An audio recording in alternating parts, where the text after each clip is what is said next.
a great job, right? So I'm hoping that Donald Trump really is a little bit aggressive, actually, in this debate. I think the American people want to hear a little bit of vengeance through the voice of Donald Trump. And let me ask you this. A lot of debates are remembered for the style and not the substance. All out going back to Ronald Reagan's great line, I will not let my opponent's youth and inexperience hold it against him. You know, a lot of them have been made about Joe Biden being 81 years old. What can Donald Trump do to alleviate some of the concerns that Biden and as Will says, the Democrats are going to throw at Donald Trump tonight? Well, I suppose I could be a little bit gauche here and say at least President Trump's not in a diaper tonight, standing on stage and probably pumped full of medication. I can say, as many times as people like to call out what they think are gaffes on President Trump, and it's really their own manufactured of his, just how he, gestures or what have you. Joe Biden has made plenty of gaffes. There's plenty of reels out there. I think, President Trump has really such a capital opportunity to hold a very professional tenor. And I think Joe Biden is going to just open himself up widely to, his own mistakes at this point. I don't think there's any way to stop this train wreck. It has already left the station. It is already happening right now in real time. It has been over the last 1,254 days. And that train is just getting, more wrecked as it goes down the track. So I don't think President Trump is going to have really too much to be concerned about or even worry about creating a memory, because I think Joe Biden is going to leave the hallmark or this debate with a memory of a train wreck of Joe Biden, and President Trump won't be remembered for being anything less than presidential at this point. He doesn't have, the bar is pretty low for him to step right over at this point. Titus and Isaac of the Smith Brothers, welcome to the show. You guys represent the young generation. What are you guys looking for in the debate tonight? What can Donald Trump do, or what can they do to counteract Joe Biden and his criticism of Donald Trump heading into the most important debate of the year?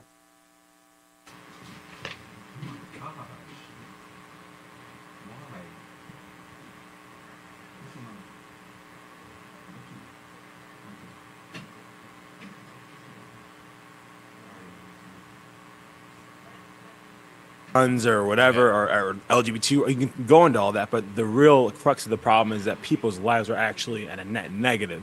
Like you can't afford anything, like gas is so expensive, and grocery bills. You have a big family. It's like, this stuff sucks. Like we come from a family of 8. And so like in this economy, had we not been adults and our parents still had us in the household, it would really, really suck for them. And it still does even without us, because this just isn't really conducive to a fruitful society. And I think Trump's going to come in and just be like, yeah, what you did sucked and what I did was great. It's just very simple, like he always is. And like, we're going to have him, hopefully we have him winning. I don't think Trump has to do a whole lot. He has to be there and sound coherent. If he can put 2 words together and it makes sense, I think the American people will be like, woo, that's our man. Because people are done with Biden. That's just how it is. So many people have regretted the decision, voted for him in 2020. Yeah. They saw the fruit of his term and are just like sick of it. So as long as like Trump is there, I think we're good. The American people will be sold. That's how I feel about it. Sam Sorbo, welcome to the pregame show. Happy to have you with us today. Sam, what are your viewers and listeners telling you about their anticipation tonight? What are they looking to see among these 2 candidates, both of whom have 100% name recognition in the United States? Well, I think what they're hoping to see and what they figure they're going to see are 2 separate things. I mean, everybody would like to see a robust debate on the topics at hand. I don't think we're going to see that. I think Trump will show up and be Trump, and he's always excellent in my view, basically. Even his faux pas are, good sound bites and fascinating and good entertainment. I mean, he does come from the land of TV, and Joe Biden is always boring. He's always an angry old man, and he doesn't have any good real talking points. So you've got those 2 things that are fighting with each other. But I got to tell you, I know that there are a lot of people who are staunchly in the Biden camp. They're not necessarily friends of mine, but there are a lot of people out there who can't stomach Trump, and for whatever reason. And so I don't think that we should take that lightly. I think I think that the country is leaning more towards Trump than the media will let on, but I think it's always been that way. The country is far more conservative than most people believe, because I think we've been gaslit for decades now. But that didn't keep them from doing an election shenanigans last election cycle, and they're still trying to make everybody believe that Biden got more votes than Obama. And I don't see how that is possible coming from a man who literally didn't campaign when we devote a lot of money to campaigning. Why are we even bothering to devote money to campaigning? If you can campaign from your basement, not spend that much money, not hold rallies with 12 people distanced 6 feet apart and not say anything and still win the election. It begs credulity. And yet this is the world that we're living in. Colonel John Mills, the swing states. Look like Trump is getting. I'm sorry. Look like Trump is getting ready to come out on the stage. So I think we need to go to a quick break, and then we're going to come back, and then President Trump with Joe Biden will be on stage. All right, we'll be right back. I don't know about you, but I have to have that cup of coffee in the morning. And Kingdom Cup is mold-free, it is pesticide-free, and it is organic. It's got this flavor that is delicious. You don't even have to put cream or sweetener in it. Why did we go with the bean form, the whole bean? Because ultimately... My name is General Mike Flynn, and I've had a chance to observe the great work of our home front team. These women believe in America. They strongly believe in America. So what I'd ask everybody to do is to subscribe to their show and the exclusive behind-the-scenes content, and you can subscribe at thehomefront.tv. That's thehomefront.tv. I also want you to check out my documentary, where you will see how parts of our government are weaponized against the American people. This documentary has vital insights that you will need in the coming weeks and months. Get it at flynnmovie.com. That's flynnmovie.com. God bless you, and God bless America. Sounds rolling. All 3 cameras. We're good. Is there any regrets that you have in life? I should sit here and say, yeah, I got a lot of regrets. But when I look back on my life and I understand the lives that were lost, I mean, I'm sitting here with you, and I can tell my story. Former National Security Advisor, Lieutenant General Michael Flynn, pleaded guilty today to lying to the FBI. He was one of the most respected generals in the military. He was, by definition, the most dangerous possible person for Donald Trump to hire. Brilliant military career, serving 33 years. Why was he being so elusive? Mike Flynn told the truth and faced life in prison.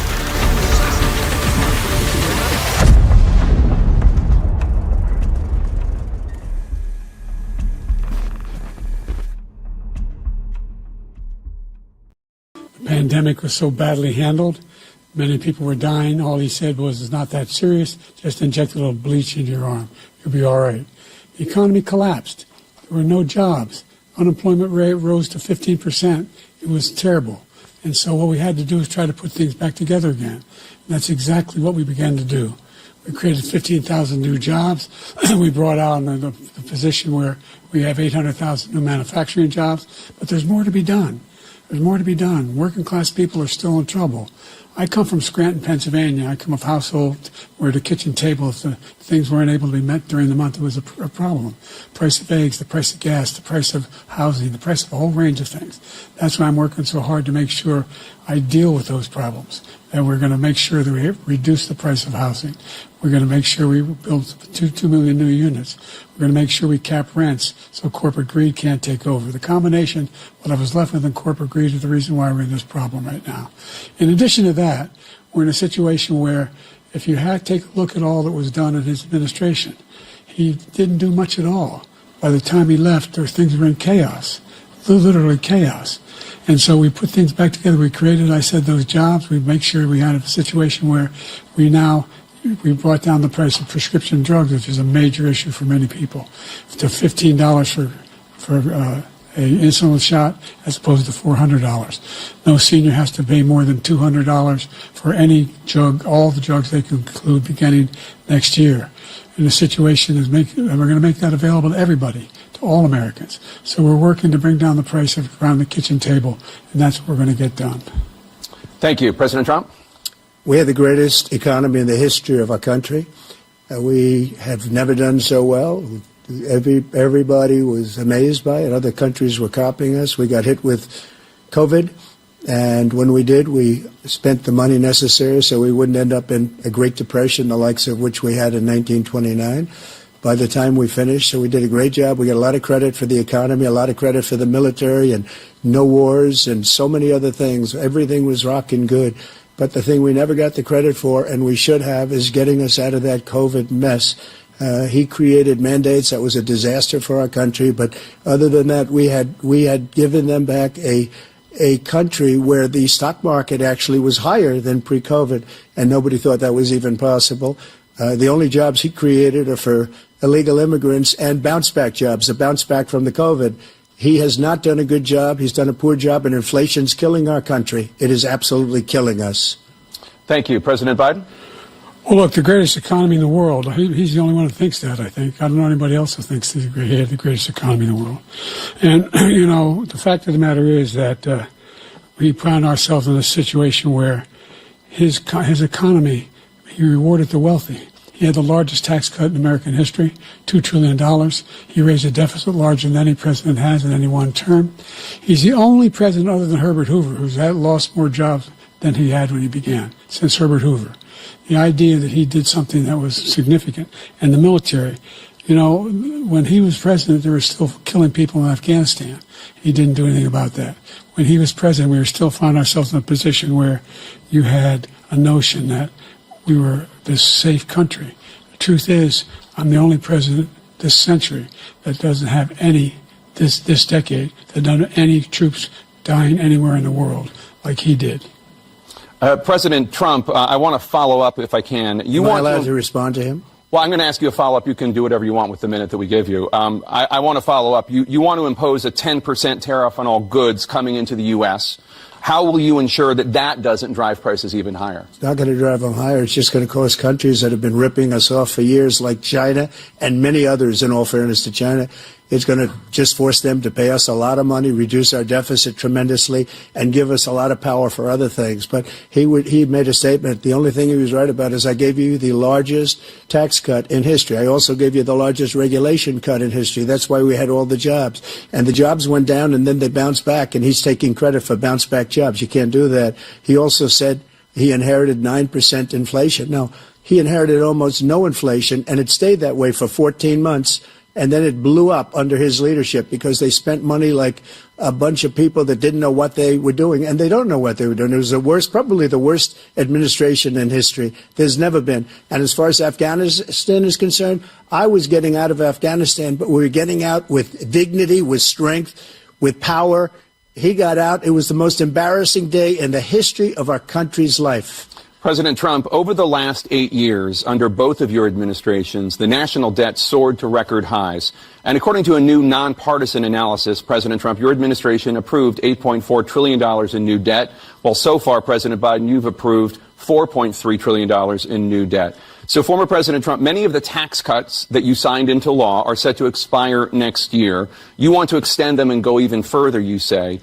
With the U.S. facing trillion-dollar deficits and record debt, why should top earners and corporations pay even less in taxes than they do now? Because the tax cuts spurred the greatest economy that we've ever seen just prior to COVID. And even after COVID, it was so strong that we were able to get through COVID much better than just about any other country. But we spurred, that tax spurred. Now, when we cut the taxes, as an example, the corporate tax was cut down to 21% from 39%, plus beyond that. We took in more revenue with much less tax, and companies were bringing back trillions of dollars back into our country. The country was going like never before, and we were ready to start paying down debt. We were ready to start using the liquid gold right under our feet, the oil and gas right under our feet. We were going to have something that nobody else has had. We got hit with COVID. We did a lot to fix it. I gave him an unbelievable situation with all of the therapeutics and all of the things that we came up with. We gave him something great. Remember, more people died under his administration, even though we had largely fixed it. More people died under his administration than our administration, and we were right in the middle of it, something which a lot of people don't like to talk about. But he had far more people dying in his administration. He did the mandate, which is a disaster, mandating it. The vaccine went out. He did a mandate on the vaccine, which is the thing that people most objected to about the vaccine. And he did a very poor job, just a very poor job. And I will tell you, not only poor there, but throughout the entire world, we're no longer respected as a country. They don't respect our leadership. They don't respect the United States anymore. We're like a third world nation between weaponization of his election, trying to go after his political opponent. All of the things he's done, we've become like a third world nation, and it's a shame. The damage he's done to our country.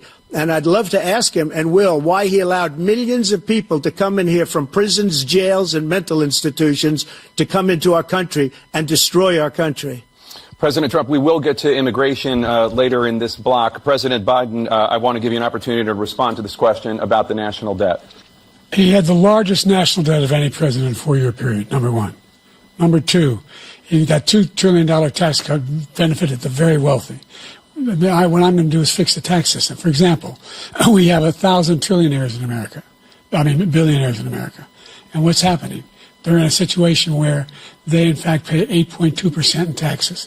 If they just paid 24%, or 25%, either one of those numbers, they'd raise $500 billion, I should say, in a 10-year period. We'd be able to wipe out his debt. We'd be able to help make sure that all those things we need to do, child care, elder care, making sure that we continue to strengthen our health care system, making sure that we're able to make every single solitary person eligible for what I've been able to do with the COVID, with dealing with everything we have to do with, look, if we finally beat Medicare. Thank you, President Biden. President Trump?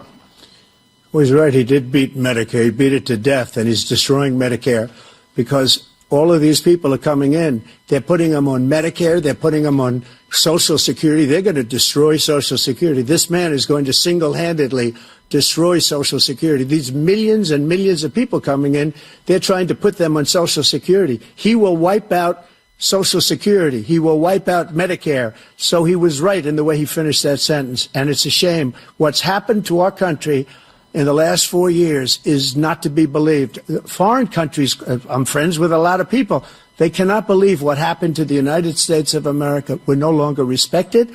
They don't like us. We give them everything they want, and they think we're stupid. They think we're very stupid people. What we're doing for other countries, and they do nothing for us. What this man has done is absolutely criminal. Thank you, President Trump. Tana? This is the first presidential election since the Supreme Court overturned Roe v. Wade. This morning, the court ruled on yet another abortion case, temporarily allowing emergency abortions to continue in Idaho, despite that state's restrictive ban. Former President Trump, you take credit for the decision to overturn Roe v. Wade, which returned the issue of abortion to the states. Correct. However, the federal government still plays a role in whether or not women have access to abortion pills. They're used in about 2/3 of all abortions. As president, would you block abortion medication? First of all, the Supreme Court just approved the abortion pill, and I agree with their decision to have done that, and I will not block it. And if you look at this whole question that you're asking, complex but not really complex. 51 years ago, you had Roe v. Wade, and everybody wanted to get it back to the states. Everybody, without exception. Democrats, Republicans, liberals, conservatives. Everybody wanted it back. Religious leaders. And what I did is I put 3 great Supreme Court justices on the court, and they happened to vote in favor of killing Roe v. Wade and moving it back to the states. This is something that everybody wanted. Now, 10 years ago or so, they started talking about how many weeks and how many this, getting into other things. But every legal scholar throughout the world, the most respected, wanted it brought back to the states. I did that. Now the states are working it out. If you look at Ohio, it was a decision that was an end result that was a little bit more liberal than you would have thought. Kansas, I would say the same thing. Texas is different. Florida is different. But they're all making their own decisions right now. And right now, the states control it. That's the vote of the people. Like Ronald Reagan, I believe in the exceptions. I am a person that believes. And frankly, I think it's important to believe in the exceptions. Some people, you have to follow your heart. Some people don't believe in that. But I believe in the exceptions for rape, incest, and the life of the mother. I think it's very important. Some people don't. Follow your heart. But you have to get elected also. And because that has to do with other things. You got to get elected. The problem they have is they're radical because they will take the life of a child in the 8th month, the 9th month, and even after birth. After birth, if you look at the former governor of Virginia, he was willing to do this. He said, we'll put the baby aside and we'll determine what we do with the baby, meaning we'll kill the baby. What happened is we brought it back to the states, and the country is now coming together on this issue. It's been a great thing. Thank you. President Biden? It's been a terrible thing, what you've done. The fact is that the vast majority of constitutional scholars supported Roe when it was decided. Supported Roe. And that's this idea that they're all against it is just ridiculous. And this is the guy who says the state should be able to have it. We're in a state where in 6 weeks, you don't even know whether you're pregnant or not, but you cannot see a doctor and have him decide on what your circumstances are, whether you need help. The idea that states are able to do this is a little like saying we're going to turn civil rights back to the states. Let each state have a different rule. Look, there's so many young women who have been, including a young woman who just was murdered, and he went to the funeral. The idea that she was murdered by an immigrant coming in, they talk about that. But here's the deal. There's a lot of young women who are being raped by their in-laws, by their spouses, brothers and sisters, it's just ridiculous, and they can do nothing about it. And they try to arrest them when they cross state lines. Thank you. There have been many young women murdered by the same people he allows to come across our border. We have a border that's the most dangerous place anywhere in the world, considered the most dangerous place anywhere in the world. And he opened it up, and these killers are coming into our country, and they are raping and killing women. And it's a terrible thing. As far as the abortion is concerned, it is now back with the states. The states are voting. In many cases, it's frankly a very liberal decision. In many cases, it's the opposite. But they're voting, and it's bringing it back to the vote of the people, which is what everybody wanted, including the founders, if they knew about this issue, which frankly they didn't. But they would have, everybody wanted it brought back. Ronald Reagan wanted it brought back. He wasn't able to get it. Everybody wanted it brought back, and many presidents had tried to get it back. I was the one to do it. And again, this gives it the vote of the people, and that's where they wanted it. Every legal scholar wanted it that way. Staying on the topic of abortion, President Biden, 7 states, I'll let you do that. This is the same topic. 7 states have no legal restrictions on how far into a pregnancy a woman can obtain an abortion. Do you support any legal limits on how late a woman should be able to terminate a pregnancy? I supported Roe v. Wade, which had 3 trimesters. The first time is between the woman and the doctor. Second time is between the doctor and an extreme situation. The third time is between the doctor, between the woman and the state. The idea that the politicians, that the founders wanted the politicians to be the ones making decisions about women's health is ridiculous. That's the last. No politician should be making that decision. A doctor should be making those decisions. That's how it should be run. That's what you're going to do. And if I'm elected, I'm going to restore Roe v. Wade.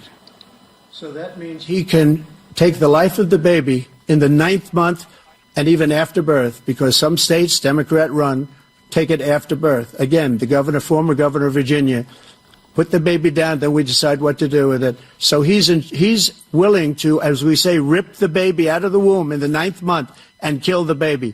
Nobody wants that to happen, Democrat or Republican. Nobody wants it to happen. That is simply not true.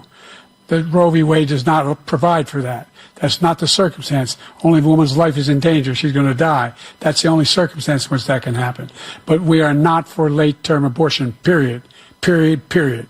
Under Roe v. Wade, you have late-term abortion. You can do whatever you want, depending on the state. You can do whatever you want.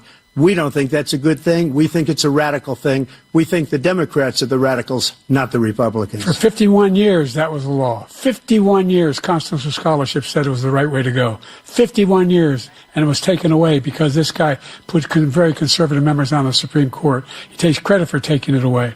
What's he going to do? What's he going to do, in fact, if the MAGA Republicans, he gets elected, and the MAGA Republicans control the Congress, and they pass a universal ban on abortion, period, across the board at 6 weeks or 7 or 8 or 10 weeks, something very, very conservative. Is he going to sign that bill? I'll veto it. He'll sign it. Thank you. Let's turn now to the issue of immigration and border security. President Biden, a record number of migrants have illegally crossed the southern border on your watch. Overwhelming border states and overburdening cities such as New York and Chicago, and in some cases causing real safety and security concerns. Given that, why should voters trust you to solve this crisis? Because we worked very hard to get a bipartisan agreement that not only changed all of that, it made sure that we are in a situation where you had no circumstance where they could come across the border with the number of border police there are now. We significantly increased the number of asylum officers. By the way, the Border Patrol endorsed my position. In addition to that, we found ourselves in a situation where when he was president, he was separating babies from their mothers, putting them in cages, making sure the families were separated. That's not the right way to go. What I've done since I've changed the law, what's happened? I've changed it in a way that now you're in a situation where there are 40% fewer people coming across the border illegally. That's better than when he left office. And I'm going to continue to move until we get the total ban on the total initiative relative to what we're going to do with more Border Patrol and more asylum officers. President Trump? I really don't know what he said at the end of that sentence. I don't think he knows what he said either. Look, we had the safest border in the history of our country. The border, all he had to do was leave it. All he had to do was leave it. He decided to open up our border, open up our country to people that are from prisons, people that are from mental institutions, insane asylum, terrorists. We have the largest number of terrorists coming into our country right now, all terrorists, all over the world, not just in South America, all over the world. They come from the Middle East, everywhere. All over the world, they're pouring in. And this guy just left it open. And he didn't need legislation because I didn't have legislation. I said, close the border. We had the safest border in history. In that final couple of months of my presidency, we had, according to Border Patrol, who is great, and by the way, who endorsed me for president, but I won't say that. No. They endorsed me for president. Brandon, just speak to him. But look, we had the safest border in history. Now we have the worst border in history. There's never been anything like it. And people are dying all over the place, including the people that are coming up in Thank you, caravans. President Trump. President Biden? The only terrorist who's done anything crossing the border is one who came along and killed three, under his administration, killed an Al-Qaeda person come in his administration, killed three American soldiers. That's the only terrorist that's there. I'm not saying that no terrorist ever got through, but the idea they're emptying their prisons, we're welcoming these people, that's simply not true. There's no data to support what he said. Once again, he's exaggerating, he's lying. President Trump, staying on the topic of immigration, you've said that you're going to carry out, quote, the largest domestic deportation operation in American history, unquote. Does that mean that you will deport every undocumented immigrant in America, including those who have jobs, including those whose spouses are citizens, and including those who have lived here for decades? And if so, how will you do it? Just 1 second. He said we killed 3 people. The people we killed are al-Baghdadi and Soleimani, the 2 greatest terrorists, biggest terrorists anywhere in the world, and it had a huge impact on everything, not just border, on everything. He's the one that killed people with the bad water, including hundreds of thousands of people dying, and also killing our citizens when they come in. We are living right now in a rat's nest. They're killing our people in New York, in California, in every state in the union, because we don't have borders anymore. Every state is now a border. And because of his ridiculous, insane, and very stupid policies, people are coming in and they're killing our citizens at a level that we've never seen. We call it migrant crime. I call it Biden migrant crime. They're killing our citizens at a level that we've never seen before. And you're reading it like these 3 incredible young girls over the last few days. One of them, I just spoke to the mother, and he just had the funeral for this girl, 12 years old. This is horrible what's taken place. What's taken place in our country, we're literally an uncivilized country now. He doesn't want it to be. He just doesn't know. He opened the borders. Nobody's ever seen anything like. And we have to get a lot of these people out, and we have to get them out fast because they're going to destroy our country. Just take a look at where they're living. They're living in luxury hotels in New York City and other places. Our veterans are on the street. They're dying because he doesn't care about our veterans. He doesn't care. He doesn't like the military at all. And he doesn't care about our veterans. Nobody been worse. I had the highest approval rating for veterans taking care of the VA. He has the worst. He's gotten rid of all the things that I approved. Choice that I got through Congress, all of the different things I approved, they abandoned. We had by far the highest, and now it's down in less than half because he's done all these great things that we did. And I think he did it just because I approved it, which is crazy. But he has killed so many people at our border by allowing all of these people to come in. And it's a very sad day in America. President Biden, you have the mic. Every single thing he said is a lie. Every single one. For example, veterans are a hell of a lot better off since I passed the PACT Act. 1 million of them now have insurance, and their families have it. Their families have it because what happened, whether it was Agent Orange or burn pits, they're all being covered now. And his group opposed that. We're also in a situation where we have great respect for veterans. My son spent a year in Iraq, living right next to one of those burn pits, came back with stage 4 glioblastoma. I was recently in France for D-Day, and I spoke all about those heroes that died. I went to the World War I cemetery he refused to go to. He was standing with his 4-star general, and he told me, he said, I don't want to go in there because they're a bunch of losers and suckers. My son was not a loser, was not a sucker. You're the sucker. You're the loser. President Trump? First of all, that was a made-up quote, suckers and losers. They made it up. It was in a third-rate magazine that's failing, like many of these magazines. He made that up. He put it in commercials. We've notified him. We had 19 people that said I didn't say it. And think of this. Who would say I'm at a cemetery or I'm talking about our veterans? Because nobody's taken better care. I'm so glad this came up, and he brought it up. There's nobody that's taken better care of our soldiers than I have.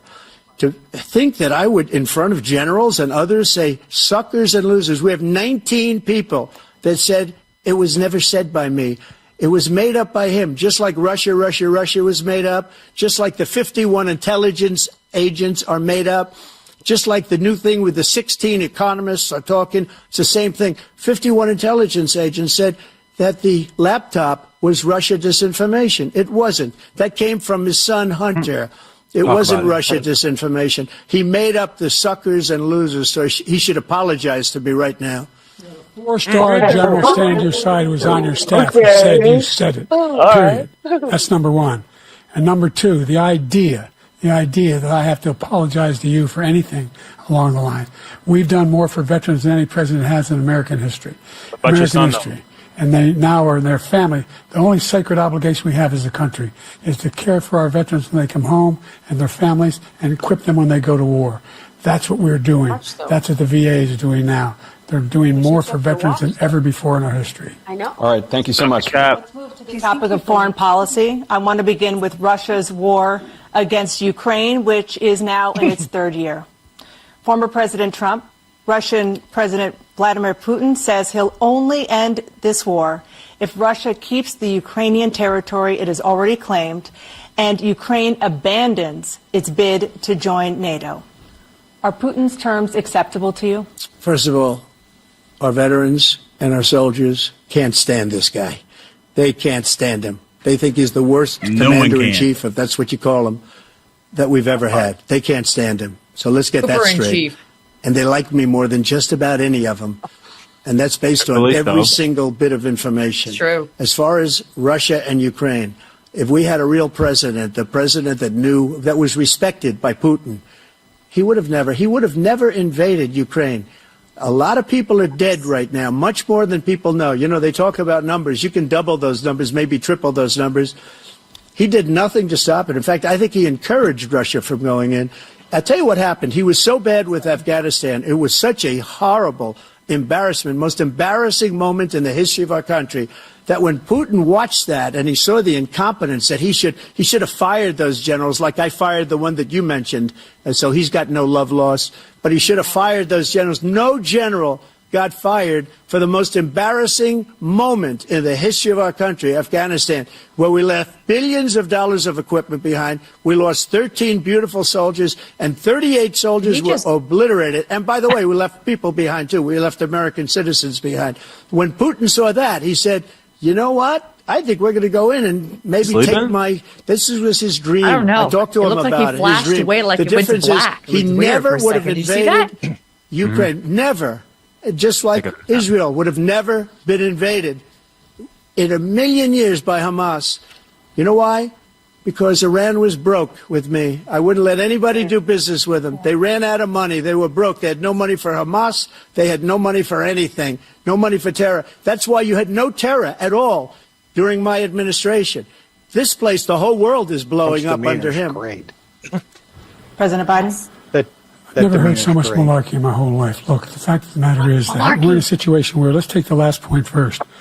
Iran attacked American troops, caused brain damage for a number of these troops, and he did nothing about it. Recently, not when he was president. They attacked. He said they're just having headaches. That's all it is. He didn't do a thing when the attack took place, number one. What is he Number talking two, about? we got over 100,000 Americans and others out of Afghanistan during that airlift. Number three, we found ourselves in a situation where, if you take a look at what Trump did in Ukraine, this guy told Trump, do whatever you want, and do whatever you want. He told Trump to do whatever you want. And that's exactly what Trump did to Putin, encourage him, do whatever you want. And he went in. And listen to what he said when he went in. He was going to take Kyiv in 5 days, remember? Because it's part of the old Soviet Union. That's what he wanted to reestablish.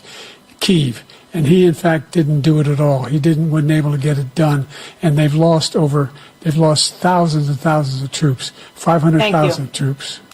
President Trump, I never said that. For 1 minute, I just want to go back to my original question, which is, are Putin's terms acceptable to you? Keeping the territory in Ukraine? Acceptable. No, they're not acceptable. But look, this is a war that never should have started. If we had a leader in this war, he led everybody along. He's given $200 billion now or more to Ukraine. He's given $200 billion. That's a lot of money. I don't think there's ever been anything like it. Every time that Zelensky comes to this country, he walks away with $60 billion. He's the greatest salesman ever. And I'm not knocking him. I'm not knocking anything. I'm only saying the money that we're spending on this war. Terrible. And we shouldn't be spending. It should have never happened. I will have that war settled between Putin and Zelensky as president-elect before I take office on January 20th. I'll have that war settled. Look at him. People being killed so Biden's needlessly, lost. so stupidly. And I will get it settled, and I'll get it settled fast before I take office. President Biden, you have a minute. The fact is that Putin is a war criminal. He's killed thousands and thousands of people. And he has made one thing clear. He wants to reestablish what was part of the Soviet Empire, not just a piece. He wants all of Ukraine.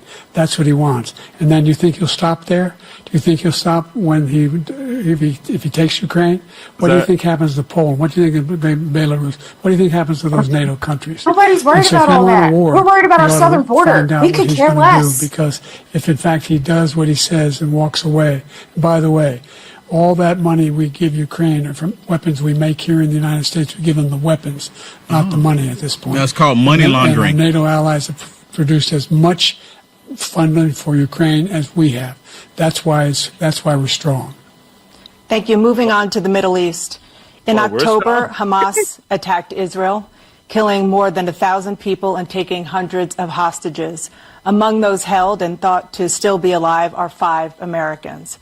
Israel's response has killed thousands of Palestinians and created a humanitarian crisis in Gaza. President Biden, you've put forward a proposal to resolve this conflict, but so far Hamas has not released the remaining hostages, and Israel is continuing its military offensive in Gaza. So what additional leverage will you use to get Hamas and Israel to end the war? You have 2 minutes. Number one, everyone from the United Nations Security Council straight through to the G7 to the Israelis and Netanyahu himself have endorsed the plan I put forward. Which has 3 stages to it. The first stage is trade the hostages for a ceasefire. Second phase is a ceasefire with additional conditions. The third phase is the end of the war. The only one who wants the war to continue is Hamas, number one. They're the only ones standing out. We're still pushing hard to get them to accept. In the meantime, what's happened?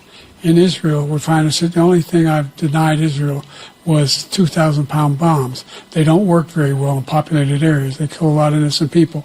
We're providing Israel with all the weapons they need and when they need them.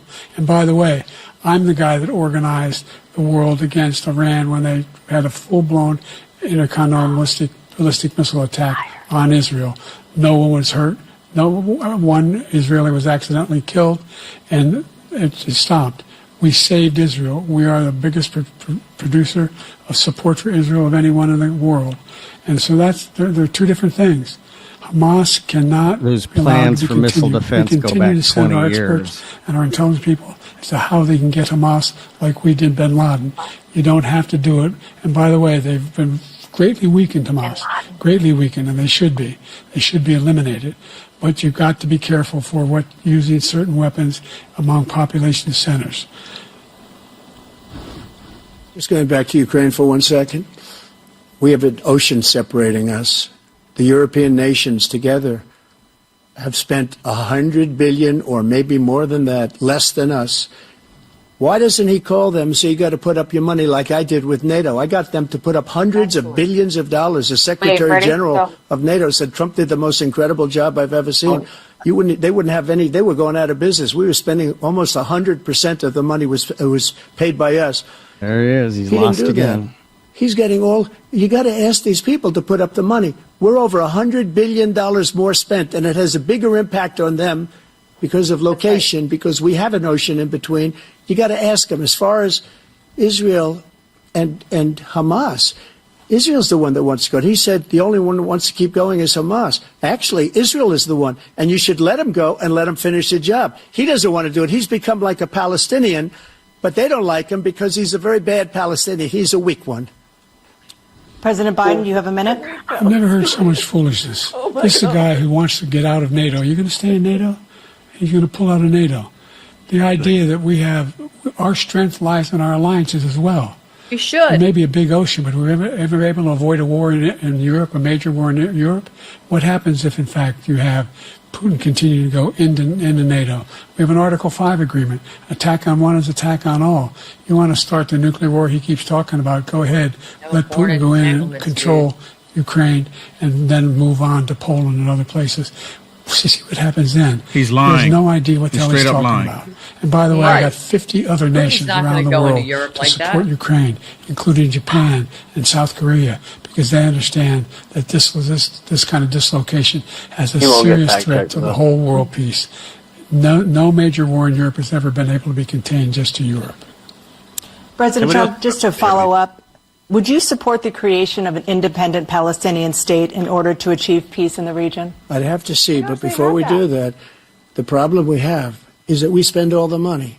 So they kill us on trade. I made great trade deals with the European nations because if you add them up, they're about the same size economically. Their economy is about the same size as the United States. And they were no cars, they don't want anything that we have, but we're supposed to take their cars, their food, their everything, their agriculture. I changed that. But the big thing I changed is they don't want to pay. And the only reason that he can play games with NATO is because I got them to put up hundreds of billions of dollars. I said, and he's right about this, I said, no, I'm not going to support NATO if you don't pay.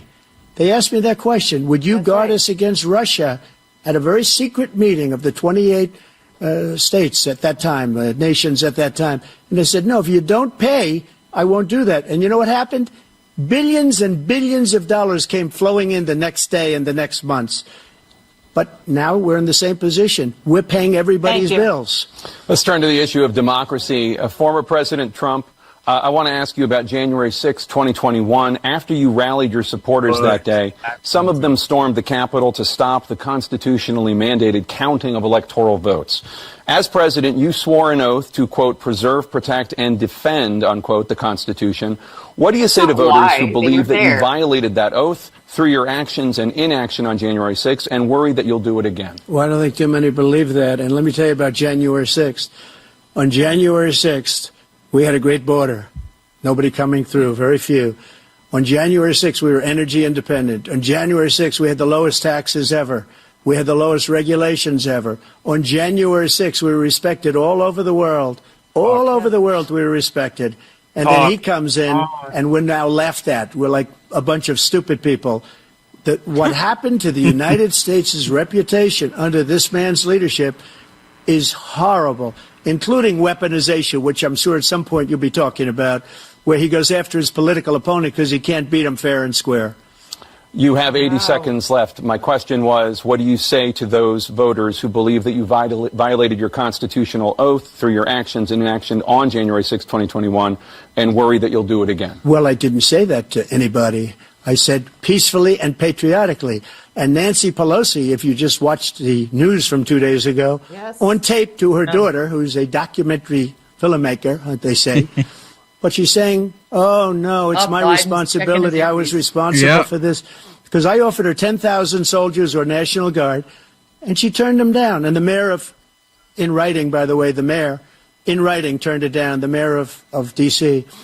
They turned it down. I offered 10,000 because I could see, I had virtually nothing to do. They asked me to go make a speech. I could see what was happening. Everybody was saying they're going to be there on January 6th. They're going to be there. And I said, you know what? There's a lot of people coming. You could feel it. You could feel it too, and you could feel it. And I said, they ought to have some National Guard or whatever. And I offered it to her. And she now admits that she turned it down. And it was the same day she was, I don't know, she can't be very happy with her daughter because it made her into a liar. She said, I take full responsibility for January 6th. President Biden? Look, he encouraged those folks to go up in the Capitol. Oh, my goodness. I sat in the dining room off the Oval Office. He sat there for 3 hours. 3 hours watching, begging, being begged by his vice president and a number of his colleagues on the Republican side as well to do something, to call for a stop, to end it. Instead, they talked about these people being patriots and great patrons of America. In fact, he says he'll now forgive them for what they've done. They've been convicted. He says he wants to commute their sentences and say that no. He went to every single court in the nation. I don't know how many cases. Capitol Police opened the scores gates. of cases, including the Supreme Court, and they said, no, this guy is responsible for doing what was done. He did do a damn thing, and these people should be in jail, and they should be the ones who are being held accountable. He's a straight up Nazi. Them all out, and now he says if he loses again, such a whiner that he is, that it could be a bloodbath. Thank you, President Biden. President Trump? Bloodbath. What they've done to some people that are so innocent, you ought to be ashamed of yourself. What you have done, how you've destroyed the lives of so many people. When they ripped down Portland, when they ripped down many other cities, you go to Minnesota, Minneapolis, what they've done there with the fires all over the city. If I didn't bring in the National Guard, that city would have been destroyed. When you look at all of they took over big chunks of Seattle. I was all set to bring in the National Guard. They heard that. They saw them coming, and they left immediately.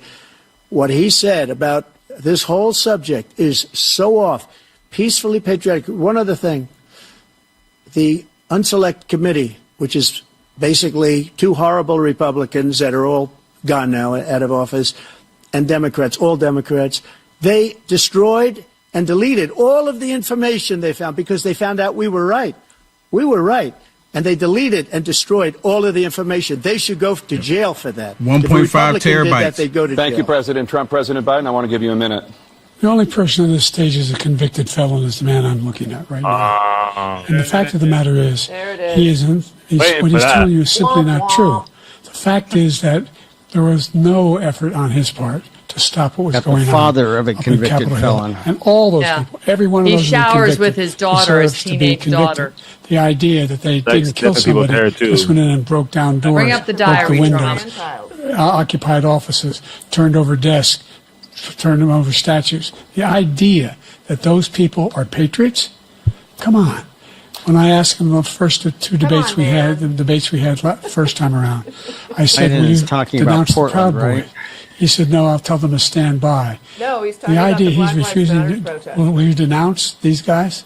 Will you denounce the people we're talking about now? Will you denounce the people are you going to denounce BLM? Capitol? And the What are you riots that gonna do? occurred during 2020? I'm going to give you Mostly a peaceful? minute, President Trump, for a follow-up question I have. Yeah, or trans After a Tifa. jury convicted you He can't of respond, 34 huh? felonies last month, you said if reelected, you would, quote, have every right to go after, unquote, your political opponents. You just talked about members of the Select Committee on January 6th going to jail. Your main political opponent is standing on stage with you tonight. Can you clarify exactly what it means about you feeling you have every right to go after your political opponents? You'll Well, be I said treated my exactly as retribution was Biden going to has be treated success. We're going to make this Navarro, country successful Trump, and again, because Bannon. right now it's a failing nation. My retribution is going to be success. But when he talks about a convicted felon, his son is a convicted felon at a very high level. His son is convicted, going to be convicted probably numerous other times. Should have been convicted before, but his Justice Department let the statute of limitations lapse on the most important things.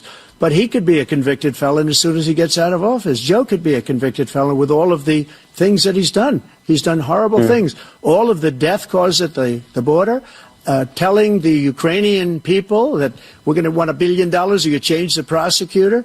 Otherwise, you're not getting $1 billion. If I ever said that, that's quid pro quo. That we're not going to do anything. We're not going to give you $1 billion unless you change your prosecutor having to do with the son. This man is a criminal. This man, you're lucky. You're lucky. I did nothing wrong. We'd have a system that was rigged and disgusting. I did nothing wrong. Thank you, President Trump. President Biden, you have said, I'm coming right to you, sir. Well, you want to respond? Go ahead. I'll give you a minute to respond. Oh, what? Oh, he gets one. Anything wrong relative He gets to what one. you're Got talking about it. is outrageous. It's simply a lie, number one. Wow. Number two, the idea that you have a right to seek retribution against any American just because you're president is wrong. It's simply wrong. No president's ever spoken like that before. No president in our history has spoken like that before. Number three, threatened the American crimes people that with you are still F-14. charged with. And think of all the civil penalties you have. How many billions of dollars do you owe in civil penalties for molesting a woman in public, for doing a whole range of things, of having sex with a porn star on Not the with night his daughter. while Showering with wife your was daughter. pregnant? I mean, what are you talking about? You have the morals of an alley cat. Give you a minute, sir. I didn't have sex with a porn star, number one. Number two, that was a case that was started and moved. They moved a high-ranking official, a DOJ, into the Manhattan DA's office to start that case. That case is going to be appealed and won. We had a very terrible judge, a horrible judge, Democrat. The prosecutor were all high-ranking Democrats, appointed people, and both the civil and the criminal. He basically went after his political opponent because he thought it was going to damage me. But when the public found out about these cases, because they understand it better than he does, he has no idea what these cases are. But when they found out about these cases, you know what they did? My poll numbers went up, way up. You know that because you're reporting it. And we took in more money in the last 2 weeks than we've ever taken in the history of any campaign. I don't think any campaign has ever taken. Hundreds of millions of dollars came pouring in because the public knows it's a scam and it's a guy that's after his political opponent because he can't win fair and square. Thank you, President Trump. President Biden, you have said, quote, Donald Trump and his MAGA Republicans are determined to destroy American democracy. Do you believe that the tens of millions of Americans who are likely to vote for President Trump will be voting against American democracy? Exactly. The more they know about what he's done, yes. The more they We know are a about threat what to he's your done. democracy. And there's a lot more coming. He's got a lot of cases down the road coming around. He's got a really? He whole already knows range about of this? issues he has to face. I don't know what the juries will do, but I do know he has a real problem. And so the fact that, could you ever think you heard any president say that I'm going to seek retribution? Do you ever hear any presidents say that I thought Hitler had some good ideas? What got me involved to run in the first place after my son had died, I decided in Iraq, because of Iraq, I said I wasn't going to run again until I saw what happened in Charlottesville, Virginia. People coming out of the woods carrying swastikas on torches, and singing the same anti-Semitic bile they sang when Just back bring in up the Germany. diary, Trump. And the young woman got killed. I spoke to the mother, and they asked him. They said, "What do you think of those people? The people the ones who got killed, the one who tried to stop it, and the ones he said, I think they're fine people." Oh my goodness! What Oh, no. American president He said it. would ever say Nazis coming out of fields carrying torches, singing the same anti-Semitic Wow. carrying swastikas? Did he not get the Snoop's memo? This is the guy who's done some good things. I'd like to know what they are. Disingenuous scum. He thinks Hitler's done. That's what he said. This guy has no sense of American democracy. President No, Trump. we're a republic, Jake, you both moron. of you know that story has been totally wiped out drugs are because when you kicking see in. the sentence, Yep. it said Somebody let the squib 100% go. exoneration on that. So he just keeps it going. He says he ran because of Charlottesville. He didn't run because of Charlottesville. He ran because it was his last chance. He's not Meat equipped to puppet. be president. You know it, and I know it. It's ridiculous. We have a debate. We're trying to justify his presidency. His presidency, he's without question the worst president, the worst presidency in the history of our country. We shouldn't be having a debate about it. There's nothing to debate. He made up the Charlottesville story, and you'll see it's debunked all over the place. Every anchor every reasonable anchor has debunked it. And just the other day it came out where it was fully debunked. It's a nonsense story. He knows that, and he didn't run because of Charlottesville. He used that as an excuse to run. President Biden. And debunked. It happened. All you have to do is listen to what was said at the time. And the idea that somehow that's the only reason I ran. I ran because I was worried a guy like this guy could get elected. If he thought they were good people coming out of that forest, carrying those woods, carrying those torches, then he didn't deserve to be president. Didn't deserve to be president at all. Is CNN going to at least fact check him? That he's talking about all this being fabricated. We saw with our own eyes. We saw what happened on January 6th. We saw the people breaking through the windows. We saw people occupying his own vice president. Look, there's a reason why 40 of his 44 top cabinet officers refused to endorse him this time. His vice president hasn't endorsed him this time. So why? Why? They know him well. They serve with him. Why are they not endorsing him? Because he caught them all. Thank you, President Biden. We're going to be right back with more from the swamp. CNN presidential debate. This is embarrassing. Embarrassing. Join the ladies of the home front. I want to talk a little bit about health and fitness. For me and for my kids, I'm trying to steer away from some of that prepackaged stuff and just trying to go back to the basics. The chemicals. It's disturbing what they have in our food. You guys remember the food pyramid? Oh, yes. How awful it is. It is not good for our bodies at all. And by signing up for the Homefront Premium, Oh my gosh. gain access to exciting behind-the-scenes videos. Oh, now you're going to do me. And there's more. I don't know if you guys are ready for this. Gain exclusive training to unlock a world of conservative thought and expression. Subscribers become active participants in the... At least a memo saying that it wasn't even true, that President Trump wasn't talking about the protesters. Right. Yes. Yo, also the white supremacy thing, are we seriously still doing that? Yes, because he thinks black people are stupid. Do you He know thinks how black many people are stupid. You know how many videos have been out? There's been millions of millions of videos have come out.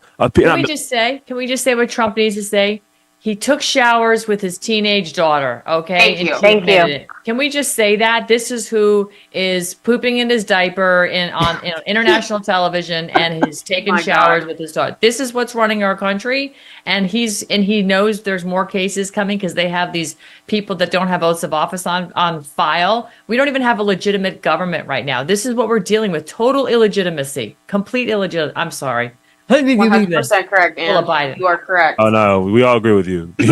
And I feel like the medication's wearing off. Anybody else feel like the medication's wearing off? I don't think it ever kicked in. Let's be honest. It never was. I don't know. I think they have I think he has a tap there because all of a sudden That's his what I eyes was started bulging at Charlottesville. He was Right. I thought for sure we were going to see the eye bulge, and I go, well, I guess not until Charlottesville. Then you saw the eye bulge. Boy, talking about racism problem gets is him that all that's excited, all doesn't it? distractions. There's That's all so- distractions. Why are they not talking about actual His issues? presidency. That, Charlottesville exactly. is done. The J6 is done. Like, why are we still harping on that? Because they have no record to put up against the Trump White House record. They Exactly. have nothing. Don't have anything. That's the problem. That's Right. their It's just problem. an attack. It's just an attack. It's a And talk. so they bring up even the debunked stories just to have some talking points for Joe. Suckers and losers. Literally debunked. Joe Biden's just like, nuh-uh. Right. Right, And it's the okay. only response is like, no, it's not, and just continue. Wrong. Exactly. Literally just like a childish argument. Nope, you're wrong. Right. So let's get if we can. I'm sorry. Let's get Mark. Mark, what is your opinion? What did you get out of this? Well, I think President Trump is spot on. His demeanor has been very good. He talked about the economic pain going on in the country. Joe Biden talked about how he was killing Medicare, and then Trump proceeded to blame Biden for all the deaths that have occurred as a result of his policies. I think Trump is resonating with the people watching this debate because people see him as presidential. Biden looks old, feeble, and foolish. Trump has been spot on his facts. And when he talks about the military, he's making true statements. He talks about what he did to force our European allies to pay their fair share. I mean, honest to God, Will, if this was a baseball game, they would have invoked the 10-run rule because Donald Trump is dominating this debate. He looks presidential, and he is, whether he's trying to or not, he literally could. My expectation, he could not have done any better than he's done so far. Okay. I'm being told that we're coming back. We're going to go back to it now. White families. Black mothers are still 3 times more likely to die from pregnancy-related causes, and Black Americans are imprisoned at 5 times the rate of white Americans. What do you say to Black voters who are disappointed that you haven't made more progress? They acknowledge you made a lot of progress, number one. The fact of the matter is there's more small Black businesses that have been started than any time in history. Number two, the wages of Black unemployment is the lowest level it's been in a long, long time. Number three, we're trying to provide housing for Black Americans and dealing with the segregation that exists among these corporations that collude to keep people out. Get it out, brother. Get it out. And in addition to that, we find that the impact on the choice that Black families have to make relative to child care is incredibly difficult. When we did the first major piece of legislation in the past, I was able to reduce Black child care costs. I cut them in half. We got to make sure we provide for child care costs. We got to make sure, because when you provide those child care protections, you increase economic growth because more people can be in the job market. Why is it Black child care cost? Why is it not just child care cost? But we've done a great deal so far, and I'm not letting up, and they know it. You have 49 seconds left. What do you say to Black voters who are disappointed with the progress so far? I say I don't blame them for being disappointed. Inflation is still hurting them badly. For example, I provided for the idea that any Black family, first-time home buyer, should get a $10,000 tax credit to be able to buy their first home. So what about white families? I made sure that we're in a situation where all those Black families and those Black individuals who had to take out student loans Look at Trump. that were ballooning, that if they were engaged in nursing, anything having to do with volunteerism, if they paid their bills for 10 years on their student debt, all the rest was forgiven after 10 years. Millions have benefited from that. And we're going to do a whole lot more for Black families. Wow. Thank you, President Trump. And he caused the inflation. He's blaming inflation. And he's right, it's been very bad. Yep. He caused the inflation, and it's killing Black families and Hispanic families and just about everybody. It's killing people. They can't buy groceries anymore. They can't. You look at the cost of food where it's doubled and tripled and quadrupled. They can't live. They're not living anymore. He caused this inflation. I gave him a country with essentially no inflation. It was perfect. It was so good. All he had to do is leave it alone. He destroyed it with his Green New Scam and all this money that's being thrown out the window. He caused inflation.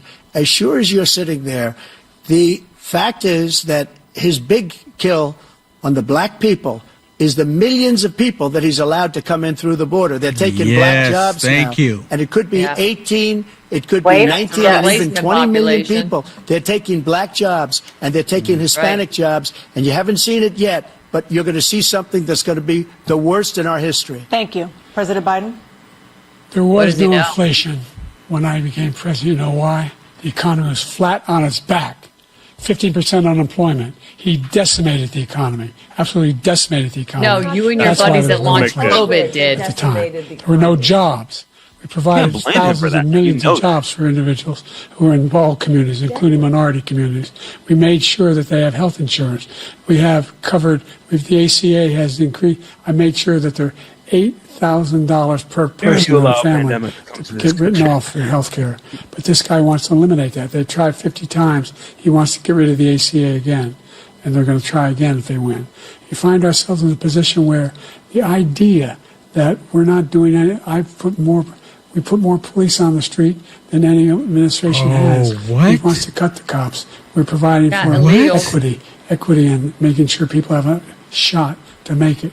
There's a lot going on, but in inflation, he caused it by his tremendous malfeasance in the way he handled the pandemic. Thank you. Another persistent challenge is the climate crisis. 2023 was the hottest year in recorded history, and communities across the country are confronting the devastating effects of extreme heat, intensifying wildfires, stronger hurricanes, Spraying and in our rising sea atmospheres. levels. Former President Trump, you've vowed to end your opponent's climate initiatives, but will you take any action as president to slow the climate crisis? Well, let me just go back to what he said about the police, how close the police are to him. Almost every police group in the nation from every state is supporting Donald J. Trump. Almost every police group. And what he's done to the black population is horrible, including the fact that for 10 years he called them super predators. We can't, in the 1990s, we can't forget that. Let him know! Super predators was his name. And he called it to them for 10, and they've taken great offense at it, and now they see it happening. But when they see what I did for criminal justice reform and for the historically black colleges and universities, where I funded them and got them all funded, and the opportunity zones with Tim, as you know, Tim Scott was incredible. He did a great job. Great senator from South Carolina. He came to me with the idea, and it was a great idea. It's one of the most successful economic development acts ever in the country, opportunity zones. And the biggest beneficiary are blacks. And that's why we have the best numbers with them in maybe ever. They're saying ever. I read this morning where ever, the best numbers.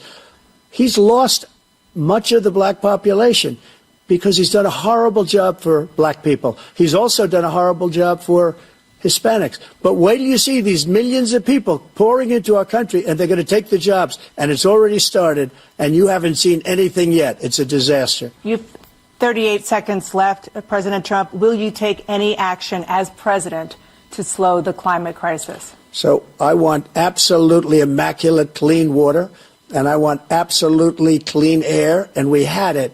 We had H2O. We had the best numbers ever, and we were using all forms of energy, all forms, everything. And yet, during my 4 years, I had the best environmental numbers ever. And my top environmental people gave me that statistic just before I walked on the stage, actually. I don't know where the hell he's been. The idea that anything he said is true. I've passed the most extensive climate change legislation in history. We find ourselves, and by the way, black colleges. I came up with $50 billion for HBCUs, historic black universities and colleges, because they don't have those. They don't have the kind of contributors that they have to build these laboratories and the like. Any black student is capable in college of doing any white student can do. They just have the money, but now they'll be able to get those jobs in high tech. We're in a situation where the idea that he is claiming to have done something that had the cleanest water, he hadn't done a damn thing in the environment. He pulled out of the Paris Peace Accord, Climate Accord. I immediately joined it because if we reach 1.5 degrees Celsius at any one point, there's no way back. The only existential threat to humanity is climate change, and he didn't do a damn thing about it. He must undo all that I've done. The Paris Accord was going to cost us $1 trillion, and China nothing, and Russia nothing, and India nothing. It was a ripoff of the United States. And I ended it because I didn't want to waste that money because they treat us horribly. We were the only ones. It was costing us money. Nobody else was paying into it. And it was a disaster. But everything that he said just now, I'll give you an example. I heard him say before insulin. I'm the one that got the insulin down for the seniors. I took care of the seniors. What he's doing is destroying all of our medical programs because the migrants coming in, they want everybody. And look, I have the biggest heart on the stage. I guarantee you that. And I want to take care of people. But we're destroying our country. They're taking over our schools, our hospitals, and they're going to be taking over Social Security. He is destroying Social Security, Medicare, and Medicaid. Finally. The idea is that we, in fact, we were the only ones of consequence who who are not members of the Paris Accord. How can we do anything? We're not able. The United States can't get its pollution under control. One of the largest polluters in the world, number one. We're making significant progress. By 2035, we will have cut pollution in half. We have made significant progress, and we're continuing to make progress. We set up a climate corps for thousands of young people who will learn how to deal with climate, just like the Peace Corps. And we're moving in directions that are going to significantly change the elements of cause of pollution. But the idea that he claims that he has the biggest heart up here and he's really concerned about pollution and about climate, I've not seen any indication of that. And by the way, with regard to prescription drugs, one company agreed that they would reduce the price to $35, which I was calling for, one, voluntarily. I made sure every company in the world, every pharmaceutical company, cannot have to pay. Thank you. And by the way, So every day, millions of Americans struggle just to make ends meet. For many older Americans, Social Security provides a critical lifeline. President Biden, if nothing is done to Social Security, seniors will see their benefits cut in just over 10 years. Will you name tonight one specific step that you're willing to take to keep Social Security solvent? yes, make the very wealthy begin to pay their fair share.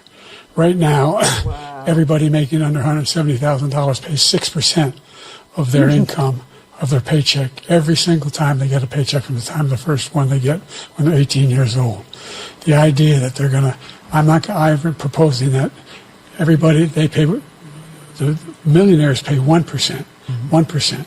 So no one I would not raise the cost of Social Security for anybody under $400,000. After that, I began to make the wealthy begin to pay their fair share by increasing from 1% beyond to be able to guarantee the program for life.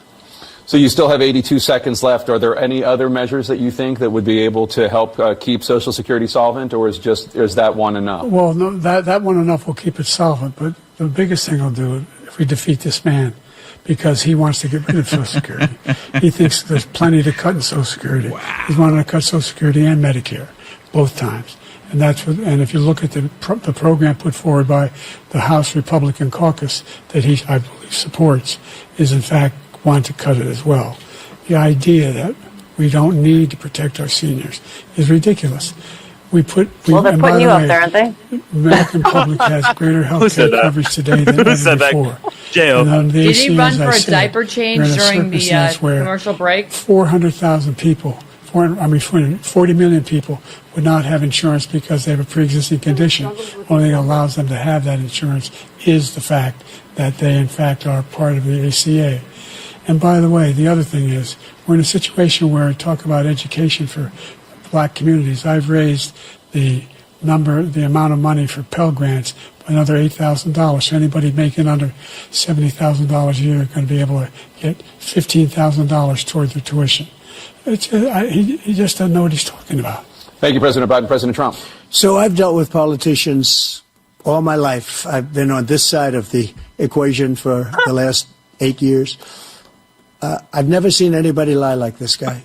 He lies. I've never seen it. He can look you in the face. About so many other things, too. And we mentioned the laptop. We mentioned Russia, Ukraine. Everything he does is a lie. It's misinformation and disinformation. The losers and suckers story that he made up is a total lie on the military. It's a disgrace. But Social Security, he's destroying it. Because millions of people are pouring into our country, and they're putting them onto Social Security, they're putting them onto Medicare, Medicaid, they're putting them in our hospitals, they're taking the place of our citizens. What they're doing to the VA, to our veterans, is unbelievable. Our veterans are living in the street, and these people are living in luxury hotels. He doesn't know what he's doing, and it's really coming back. I've never seen such anger in our country before. Yep. Drop a break. The idea that veterans are not being taken care of, I told you before. And by the way, when I said suckers and losers, he acknowledged after that he fired that general. That general got fired because he's the one that acknowledged that that's what he said. He was the one standing with Trump when he said it, number one. Number two, the idea that we're going to be in a situation where all these millions and millions, the way he talks about it, illegal aliens are coming into the country and taking away our jobs. There's a reason why we have the fastest growing economy in the world. The reason why we have the most successful economy in the world. We're doing better than any other nation in the world. And by the way, those 15 Nobel laureates he talked about being phony, those 15 Nobel laureates, economists, they all said that if Trump is reelected, we're likely to have a recession and inflation is going to increasingly go up. And by the way, worst president in history, 159 presidential scholars voted him the worst president in the history of the United States of America. President Biden, thank you so much. Let's turn to the cost of child care, which many American families struggle to afford. President Trump, both you and President Biden have tried to address this issue, but the average cost of child care in this country has risen to more than $11,000 a year per child. For many families, the cost of child care for 2 children is more than their rent. In your second term, what would you do to make child care more affordable? Just to go back, the general got fired because he was no good. And if he said that, that's why he made it up. But we have 19 people that said I didn't say it, and they're very highly respected, much more so than him. The other thing is, he doesn't fire people. He never fired people. I've never seen him fire anybody. I did fire a lot. I fired Comey because he was no good. I fired a lot of the top people at the FBI, drained the swamp. They were no good. Not easy to fire people. You pay a price for it, but they were no good. I inherited these people. I didn't put him there. I didn't put Comey there. He was no good. I fired him. This guy hasn't fired anybody. He never fires. Not even the Afghanistan He should have fired every military man that was involved with that Afghanistan horror show, the most embarrassing moment in the history of our country. He didn't fire. Did you fire anybody? Did you fire anybody that's on the border, that's allowed us to have the worst border in the history of the world? Did anybody get fired for allowing 18 million people, many from prisons, many from mental institutions? Did you fire anybody that allowed our country to be destroyed? Joe, our country is being destroyed as you and I sit up here and waste a lot of time on this debate. This shouldn't be a debate. He is the worst president. He just said about me because I said it. But look, he's the worst president in the history of our country. He's destroyed our country. Now all of a sudden he's trying to get a little tough on the border. He came out with a nothing deal, and it reduced it a little bit, like this much. It's insignificant. He wants open borders. He wants our country to either be destroyed or he wants to pick up those people as voters. And I don't think we just can't let it happen. If he wins this election, our country doesn't have a chance, not even a chance, of coming out of this rut. We probably won't have a country left anymore. That's how bad it is. He is the worst in history by far. 100%. Thank you, President Trump. President Biden? We're the most admired country in the world. We're the United States of America. There's nothing beyond our capacity. We have the finest military in the history of the world. The finest in the history of the world. No one thinks we're weak. No one wants to screw around Really? with us. Nobody. Then why are they all coming across the border? Number 2, the idea that we're talking about worst presidents. I wasn't joking. Look it up. Go online. 159 or 58, don't hold me the exact number, presidential historians, they've had meetings and they voted who's the worst president in American history. One through best to worst. They said he was the worst in all of American history. That's a fact. That's not conjecture. He can argue they're wrong, but that's what they voted. The idea that he is doing anything to deal with child care, he did virtually nothing to child care. We should significantly increase the child care tax credit. We should significantly increase the availability. Joe is very good at child care. Or single parents to be able to go back to work. And we should encourage businesses to have. Thank you, President Biden. President Trump, the question was about what would you do to make child care more affordable, if you want to take your minute. Just so you understand, we have polling, we have other things they rate him the worst because what he's done is so bad. And they rate me, I'll show you, I will show you, and they rate me one of the best, okay? And if I'm given another 4 years, I will be the best. I think I'll be the best. Yes. Nobody's ever created an economy like us. Nobody ever cut taxes like us. He's the only one I know. He wants to raise your taxes by 4 times. He wants to raise everybody's taxes by 4 times. He wants the Trump tax cuts to expire. So everybody, including the 2 of you, are going to pay 4 to 5 times. Nobody ever heard of this before. All my life, I'd grow up and I'd see politicians talking about cutting taxes. When we cut taxes, as I said, we did more business. Apple and all these companies, they were bringing money back into our country. The worst president in history by far, and everybody knows it.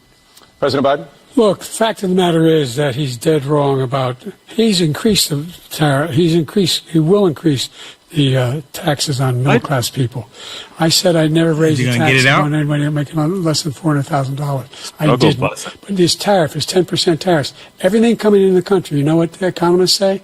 That's going to cost the average American $2,500 a year more because they're going to have to pay the difference in food and all the things that are important.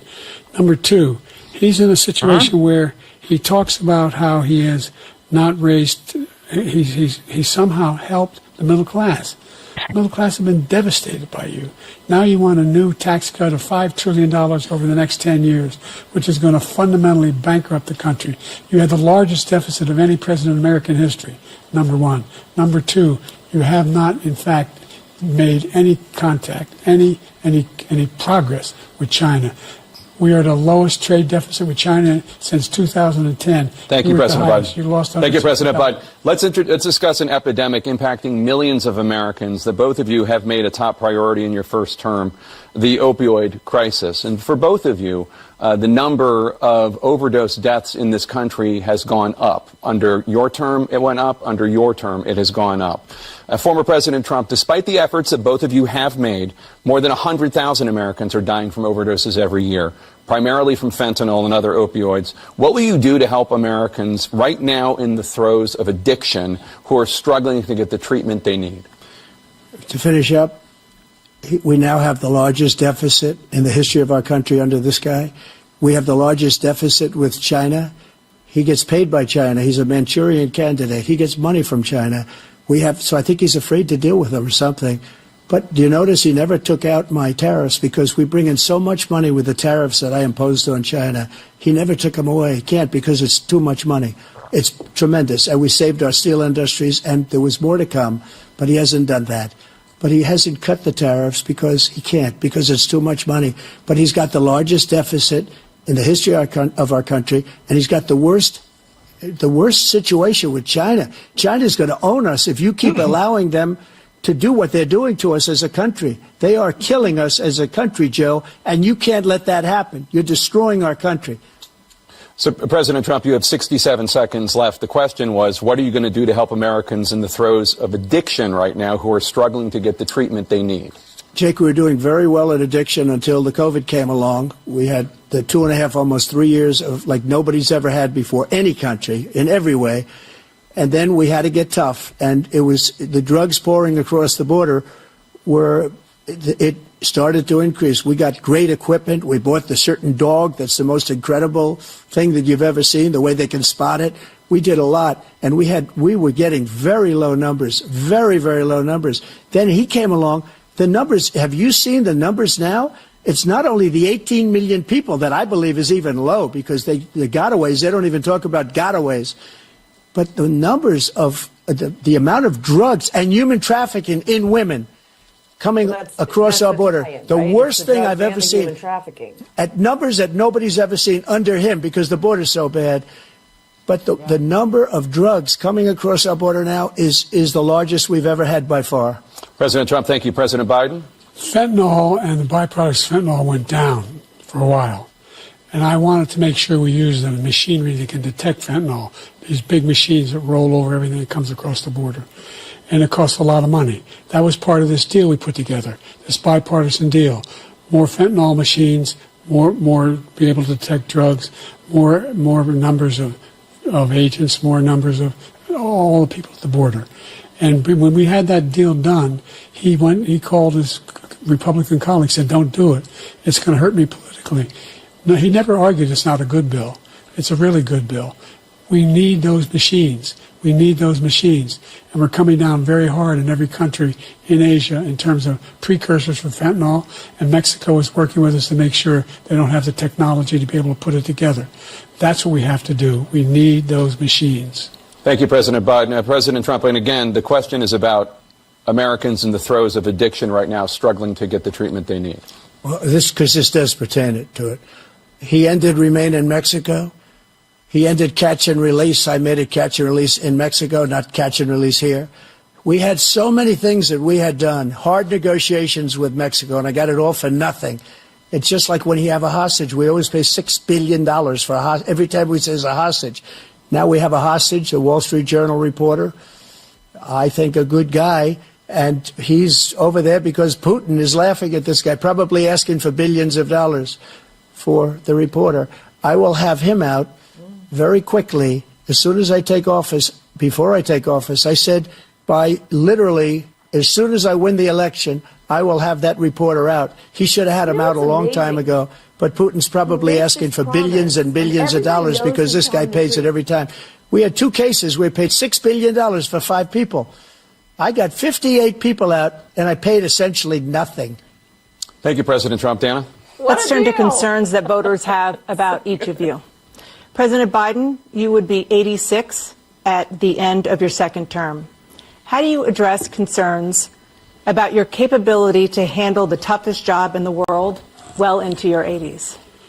Well, first of all, I spent half my career being criticized as being the youngest person in politics. I was the second youngest person ever elected to the United States Senate, and now I'm the oldest.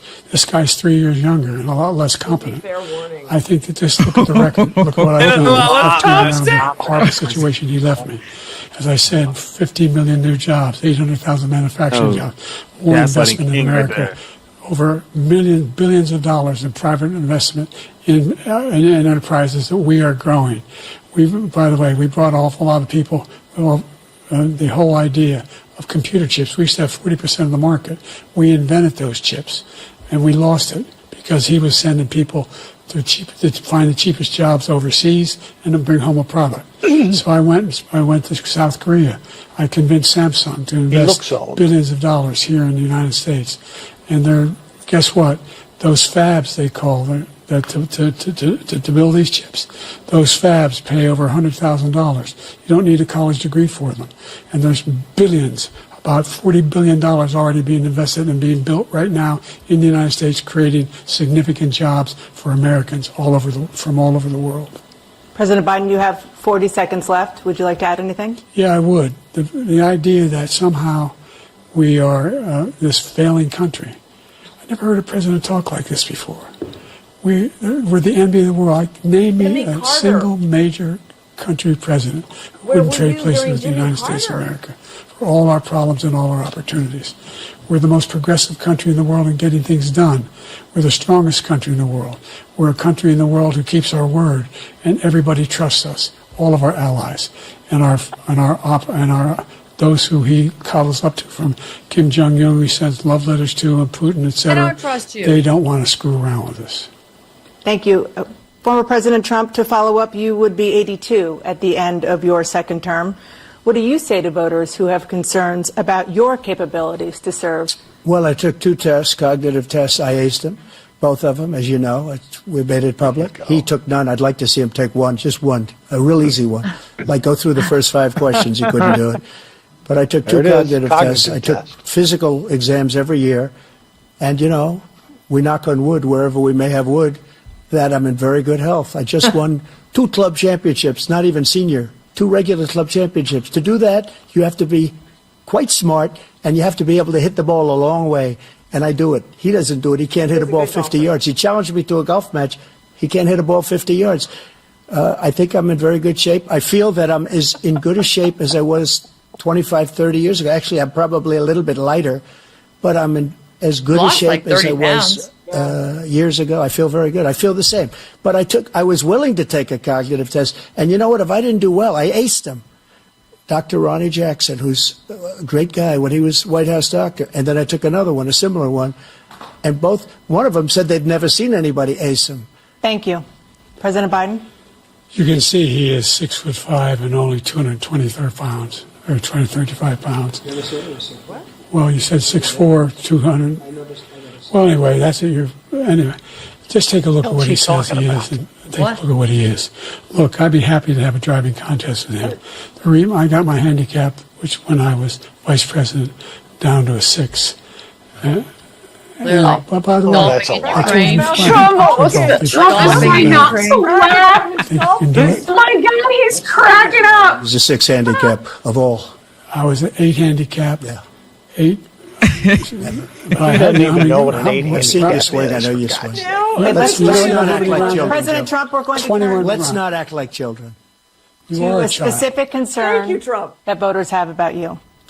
Will you pledge tonight that once all legal challenges have been exhausted, that you will accept the results of this election, regardless of who wins, and you will say right now that political violence in any form is unacceptable? Well, I shouldn't have to say that, but of course I believe that. It's totally unacceptable. And if you would see my statements that I made on Twitter at the time, and also my statement that I made in the Rose Garden, you would say it's one of the strongest statements you've ever seen. In addition to the speech I made in front of, I believe, the largest crowd I've ever spoken to, and I will tell you, nobody ever talks about that. They talk about a relatively small number of people that went to the Capitol, and in many cases were ushered in by the police. And as Nancy Pelosi said, it was her responsibility, not mine. She said that loud and clear. But the answer is, if the election is fair, free, and I want that more than anybody. And I'll tell you something.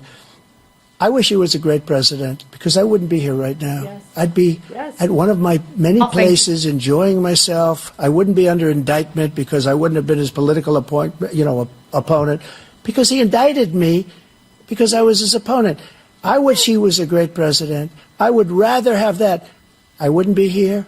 I don't mind being here. But the only reason I'm here is he's so bad as a president that I'm going to make America great again. We're going to make America great again. We're a failing nation right now. We're a seriously failing nation. And we're a failing nation because of him. His policies are so bad. His military policies are insane. They're insane. These are wars that will never end with him.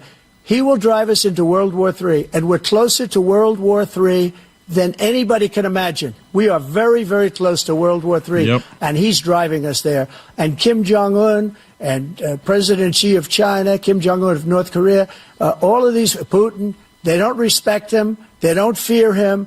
They have nothing going with this gentleman, and he's going to drive us into World War III. You want a World War III, let him follow and win, and let Putin say, do what you want, NATO. Just do what you want. There's a thing called Article 5. An attack on one is attack on all, and required response. Out, bro. The idea. I can't think of a single There he major goes, Fire leader in Marshal the Bill world Face. who wouldn't trade places with the job I've done and what they've done. Because we are a powerful nation. We have wonderful people. It's because of the people, not me. It's because of the American people. They're capable of anything, and they step up when they're needed. And right now, we're needed. We're needed to protect the world because of our own safety as a state. Why are there And two again, raging you want to wars? have a war, just Right. let Putin go ahead and take And Kyiv, ISIS has make all sure of our they move military on, equipment. see what happens in Poland, Hungary, and other places along that border. Then you have a war. President Trump, as I come back to you for a follow-up, the question was, will you accept the results of this election, regardless of who wins? Just to finish what he said, if I might, Russia, they took a lot of land from Bush. They took a lot of land from Obama and Biden. They took no land, nothing from Trump, nothing. He knew not to do it. He's not going to play games with me. He knew that. I got along with him very well, but he knew not to play games. Yep. He took nothing from me. But now he's going to take the whole thing from this man right here. That's a war that should have never started. It would have never started ever with me. And he's going to take Ukraine. And, you know, you asked me a question before, would you do this with... He's got us in such a bad position right now with Ukraine and Russia. Because Ukraine's not winning that war. He said, I will never settle until such time. They're running out of people. They're running out of soldiers. They've lost so many people. It's so sad. They've lost so many people, and they've lost those gorgeous cities with the golden domes that are 1,000 years old, all because of him and stupid decisions. Russia would have never attacked if I were President Trump, president. the question was, will you accept the results of the election, regardless of who wins? Yes or no, please. If it's a fair and legal and good election, absolutely. I would have much rather accepted these, but the fraud and everything else was ridiculous. And if you want, we'll have a news conference on it in a week, or we'll have another one of these in a week. But I will absolutely, there's nothing I'd rather do. It would be much easier for me to do that than I'm running again. I wasn't really going to run until I saw the horrible job he did. He's destroying our country. I would be very happy to be someplace else, in a nice location someplace. And again, no indictments, no political opponent stuff, because it's the only way he thinks he can win. But unfortunately, it's driven up my numbers and driven them up to a very high level because the people understand it. Yep. Let's see what your numbers are when this election is over. Let's see. You're a whiner. his numbers When you just lost went the up, first time, so- you continued, you appealed and appealed to courts all across the country. Not one single court in America said any of your claims had any merit, state or local, none. But you continue to provoke this lie about somehow there's all this misrepresentation, all this stealing. There is no evidence of that at all. And I tell you what, I doubt whether you'll accept it because you're such a whiner. There's no The evidence. idea if you lose again, you accepting anything, you can't stand the loss. Something snapped in you when you lost the last time. We'll be right back with more from the Oh, we're going to commercial on that. On that. Okay, everybody, we're going to go to a quick break as well, and we'll be right back. Join the ladies of the home front. What the heck is happening in Washington, D.C.? I would never go on birth control because of all the side effects. Well, we see Jesus heal people so many different ways. I think is going to happen with the 2024 election. And I said, I don't know. Then we need to do something. Do you think boys should be in your bathroom, should be changing with you, in sports with you? And by signing up for the Homefront Premium, Oh my gosh. gain access to exciting behind-the-scenes videos. Oh, now you're going to do me. And there's more. I don't know if you guys are ready for this. Gain exclusive training to unlock a world of conservative thought and expression. Subscribers become active participants in the conservative dialogue, So in this course, what will you learn and why should you go there? engaging with hosts and guests on a personal level, Great work of our home front team. and gaining insights that go beyond what's seen on screen. I have to tell you, My name is General Mike Flynn, and I've had a chance to observe the great work of our home front team. These women believe in America. They strongly believe in America. So what I'd ask everybody to do is to subscribe to their show and the exclusive behind-the-scenes content, and you can subscribe at thehomefront.tv. That's thehomefront.tv. I also want you to check out my documentary where you will see how parts of our government are weaponized against the American people. This documentary has vital insights that you will need in the coming weeks and months. Get it at flynnmovie.com. That's flynnmovie.com. God bless you and God bless America. Sounds rolling. All three cameras. We're good. Is there any regrets that you have in life? I should sit here and say, yeah, I got a lot of regrets. But when I look back on my life and I understand the lives that were lost, I mean, I'm sitting here with you. And I can tell my story. Former National Security Advisor Lieutenant General Michael Flynn pleaded guilty today to lying to the FBI. He was one of the most respected generals in the military. He was, by definition, the most dangerous possible person for Donald Trump to hire. Brilliant military career, serving 33 years. Why was he being so elusive? Mike Flynn told the truth and faced life in prison.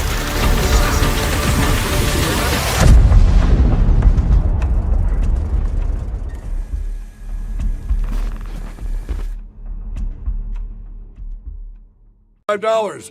And for the first time ever, our 6-pack towel sets, you guessed it, just $25. Our brand new 4-pack dish towels, $25. And I've never done this before. Premium My Pillows with all new Giza fabric, any size, any loft level, even king size for only $25. And there's so much more. So go to mypillow.com or call the number on your screen. Use your promo code for our $25 extravaganza. Order $75 and over. Your entire order ships absolutely free. They want him to say no. Okay. Okay, everybody, we are back. We're back from our break. We're having an open discussion while we're in the break there, talking about Joe Biden and all the insanity. You know, really quick, I like to, if we can, before they come back, if we can do it really quick, you know, maybe 60 seconds for each one of us. If there's something that we can talk about briefly that you know, stuck out to you. The one thing that stuck out to me was that Joe Biden tried to say that the terrorists only came when President Trump was in office. They just apprehended 4 ISIS members, and now they have 50 ISIS members that they don't know where they are, and they don't want to call them terrorists. right?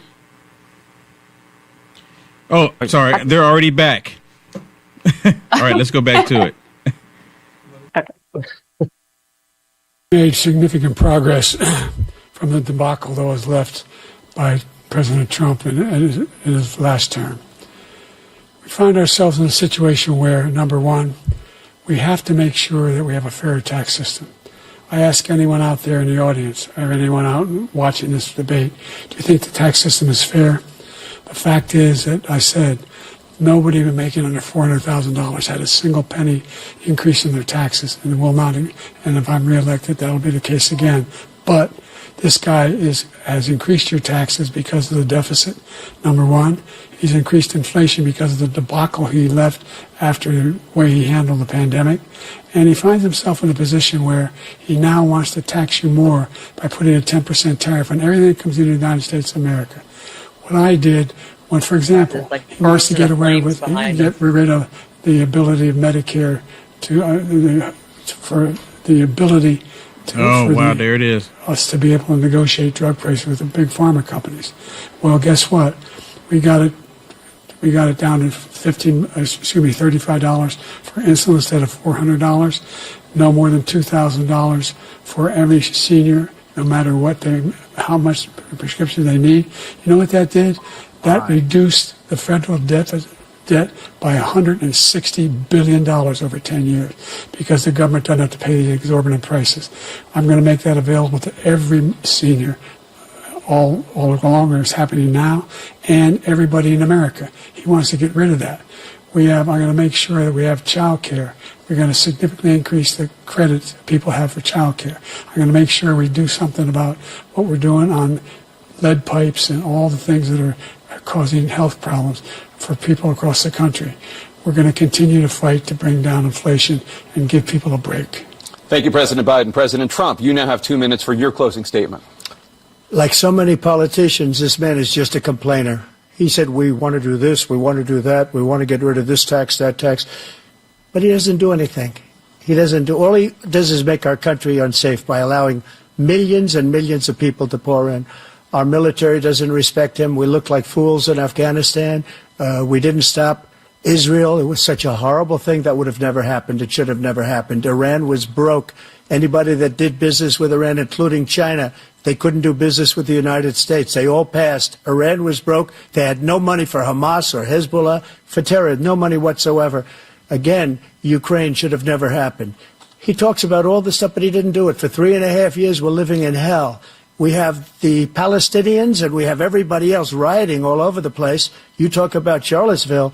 This is 100 times Charlottesville, 1,000 times. The whole country is exploding because of you, because they don't respect you, and they have to respect their president, and they don't respect you throughout the world.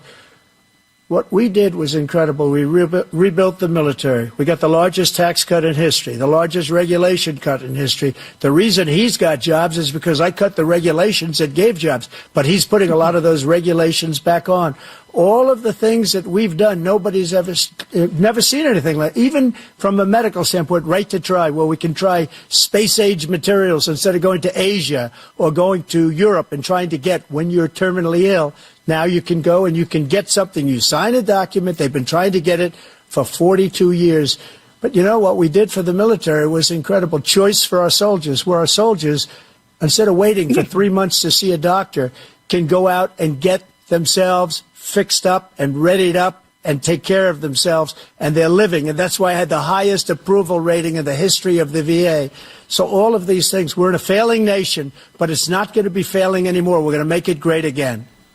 Thank you, former President Trump, President Biden. Stay with us because we have full analysis of this debate. Anderson Cooper and Aaron Burnett starts now on CNN. There it is. There it is. So I guess, you know what? Let's go through the lineup here. And of course, we need to allow Mark. I want Mark to go first. Mark, you lead us on into this. Well, that debate went like virtually everybody on this panel thought it would. Coming in, we suggested Donald Trump will be cool, collected. He will not lose his temper. He will stick to the issues. He'll have a forward vision of the country. He'll talk about the good years that happened when he was president. He'll talk about the foreign policy debacles that have happened under President Joe Biden. He talked extensively about inflation. He talked many times about Afghanistan, reminded voters of the debacle that President Biden handled when he did the exit. I thought his points were spot on. He did not get bombastic. He looked presidential. And Will, let me close it out with this as you move through. I think the most important thing in this debate was how those two men looked. One of the central issues is Joe Biden's age. Everybody's talking about it. And there's no way you could look at those two men on stage who are only 3 years apart and say one of them looks young and healthy and the other one literally looks old and feeble. Joe Biden did not have the facts about him. He made up stories. He talked about it. It got so bad at one point with Biden talking, he was describing his golf handicap, and everybody knows, as Trump said, he can't hit a ball 50 yards. He kept getting away from issues that the American people are going to vote on, which is the economy, border security. CNN did their best to try to talk about climate change. They tried to talk about the abortion issue, and Trump handled those beautifully. Yep. So overall, again, I said this earlier, I think Donald Trump got an A-plus performance tonight. I think when polling comes out, he is going to be well rewarded for this. And the question I think a lot of Democrats are asking is it too late to change from Joe Biden? I think a lot of them might come back and say that Joe Biden did very well. You know, he didn't have the whole anger and hyped up like he did of the State of the Confusion. But I'm telling you right now, they're going to say that Joe Biden performed a lot better than we all expected. You know, but we all saw how terrible it was. Let's go to the home front team and get their opinion from everyone sitting on the panel there.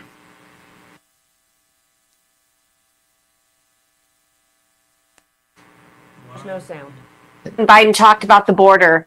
He was blithely unaware of what's occurring at the border. I've never felt more like we're living in Oz, where there must be somebody behind the curtain pulling the strings, because this man had no clue. No mention of the daughters throughout America that are being slaughtered because of this man's inability to lead. I also noticed he had no arguments that were policy related, policy driven. This man is not in control. He's not in control of his body, let alone control of policy. I think the American people, you can no longer just say, I don't like the mean tweets. You saw what's happening to our country. You saw this man is completely unaware. I love how Trump handled this. What do you guys think? Go ahead, Camden. Yeah. Well, I think that one word changed this whole debate for me. It was presidential. Trump looked presidential tonight. Oh my goodness. There was a lot of ways this could have gone with him, kind of attacking Biden in certain ways, but he handled it perfectly. And I think what we need to look at is the border and all those issues. Trump commands respect from other countries. Yes. Oh, yeah. Biden is a coward. Trump is a leader, and that's what this debate showed for me. Right. I love that. A lot was mentioned about the $35 insulin. I know 1 in 4 Americans is diabetic or pre-diabetic, and I'm one of those. And I know the cost of my drugs was zero with stores in Florida like Publix, and now I'm paying for them under this administration. So I don't know where he's pulling his numbers from, but if you're diabetic, you have felt the cost of the economy. Yes. Oh, I mean, my man Trump pulled it out. Yeah, I loved it. I think that, the biggest thing for me is basically stop lying. Just stop lying, Biden, please.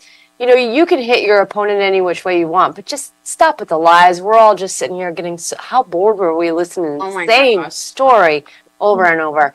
But Trump, you're my man. I mean, I think this went the way that I thought it was going to go. I knew that Joe Biden was going to talk about J6. I knew he was going to talk about Charlottesville. I knew he was going to bring up all of the things that happened while Trump was president, but didn't talk about his failed policies, the failed debacle in Afghanistan, the fact that he has left Americans stranded in other countries where we had to have congressmen go out and rescue Americans. This is the kind of regime that we currently have in America, and to see that President Trump stood very presidential, stood his ground, he didn't get baited, he talked about all of the great things that he did while he was president and about the things that he is going to do moving forward. I thought it was a great debate. It actually wasn't even really a debate. It was more of Joe Biden attacking President Trump and President Trump just essentially talking about the kitchen table issues, which every American can understand and feel. And so I'm just very pleased by it. So I think it was lovely. That's awesome. Let's go next to Ann. So I really thought it was highly disturbing at the very beginning when they really focused in and spent an exorbitant amount of time on child sacrifice. And of course, Joe Biden leans right into that because he believes that people should have the right to kill children. And I mean, that is fundamentally wrong. I thought President Trump's answer to handling that, to handling abortion, well, I disagree with him on that issue. I thought he handled it as best as he could, measured, because it is been kicked out of the Supreme Court has kicked it out of the federal government and put it back down to the states. And if you want to live in a state where they murder children, well, that's for you and God to worry about down the road. But as far as all the other issues, I mean, the glaring mistakes that this regime has made since the Biden presidency, basically captured our country and has deployed agency government like stormtroopers around our beautiful republic.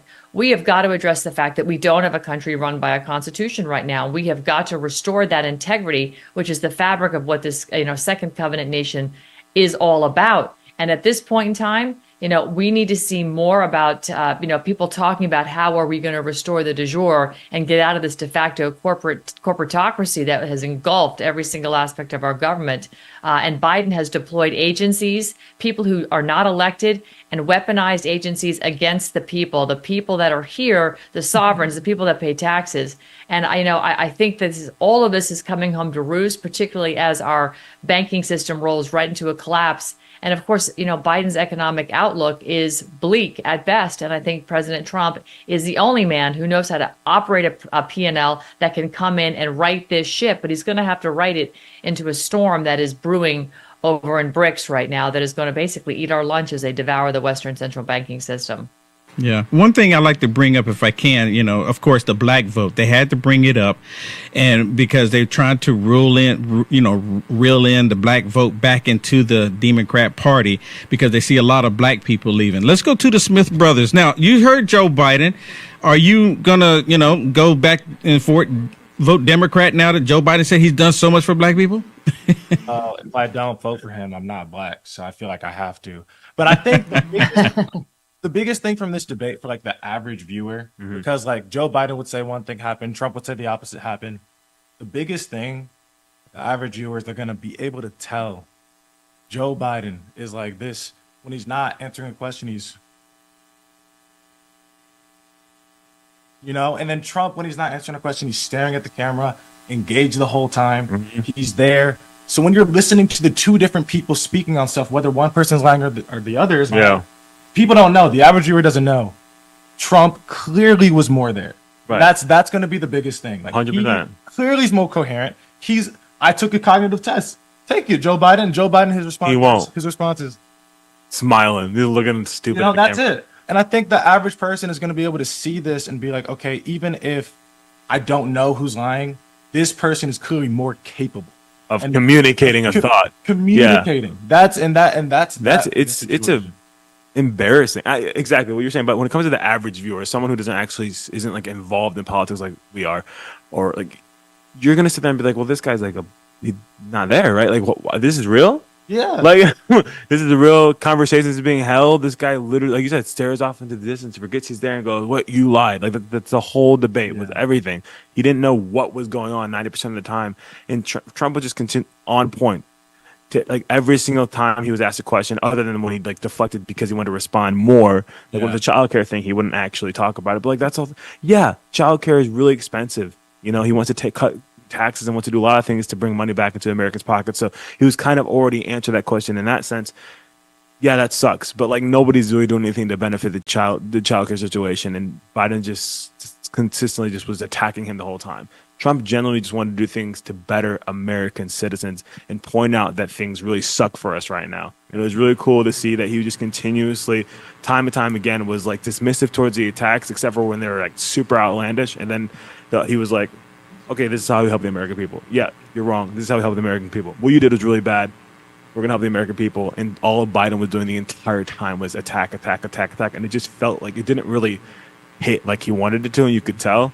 And I mean, I don't know if he could tell because he can't tell anything, but it was just super, it was satisfying to watch. And I feel like the American people are going to sit there and be like, yeah, like even if I hate Trump, do I feel comfortable with this guy running everything?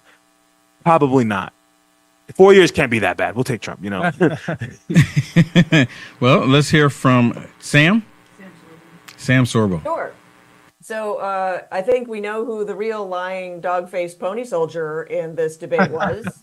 I will say that I think that Trump will surge further in the polls after this.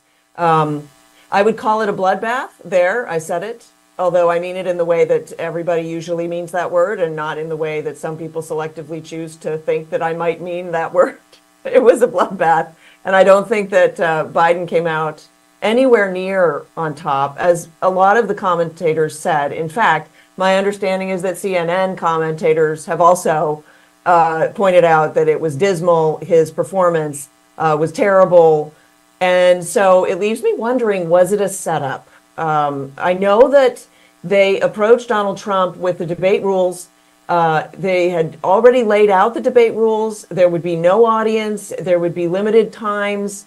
There would be microphone cutoffs. And by the way, every time they cut off Biden's microphone, not every time, but there were a lot of times they cut off Biden's microphone, and I felt like somehow it saved him.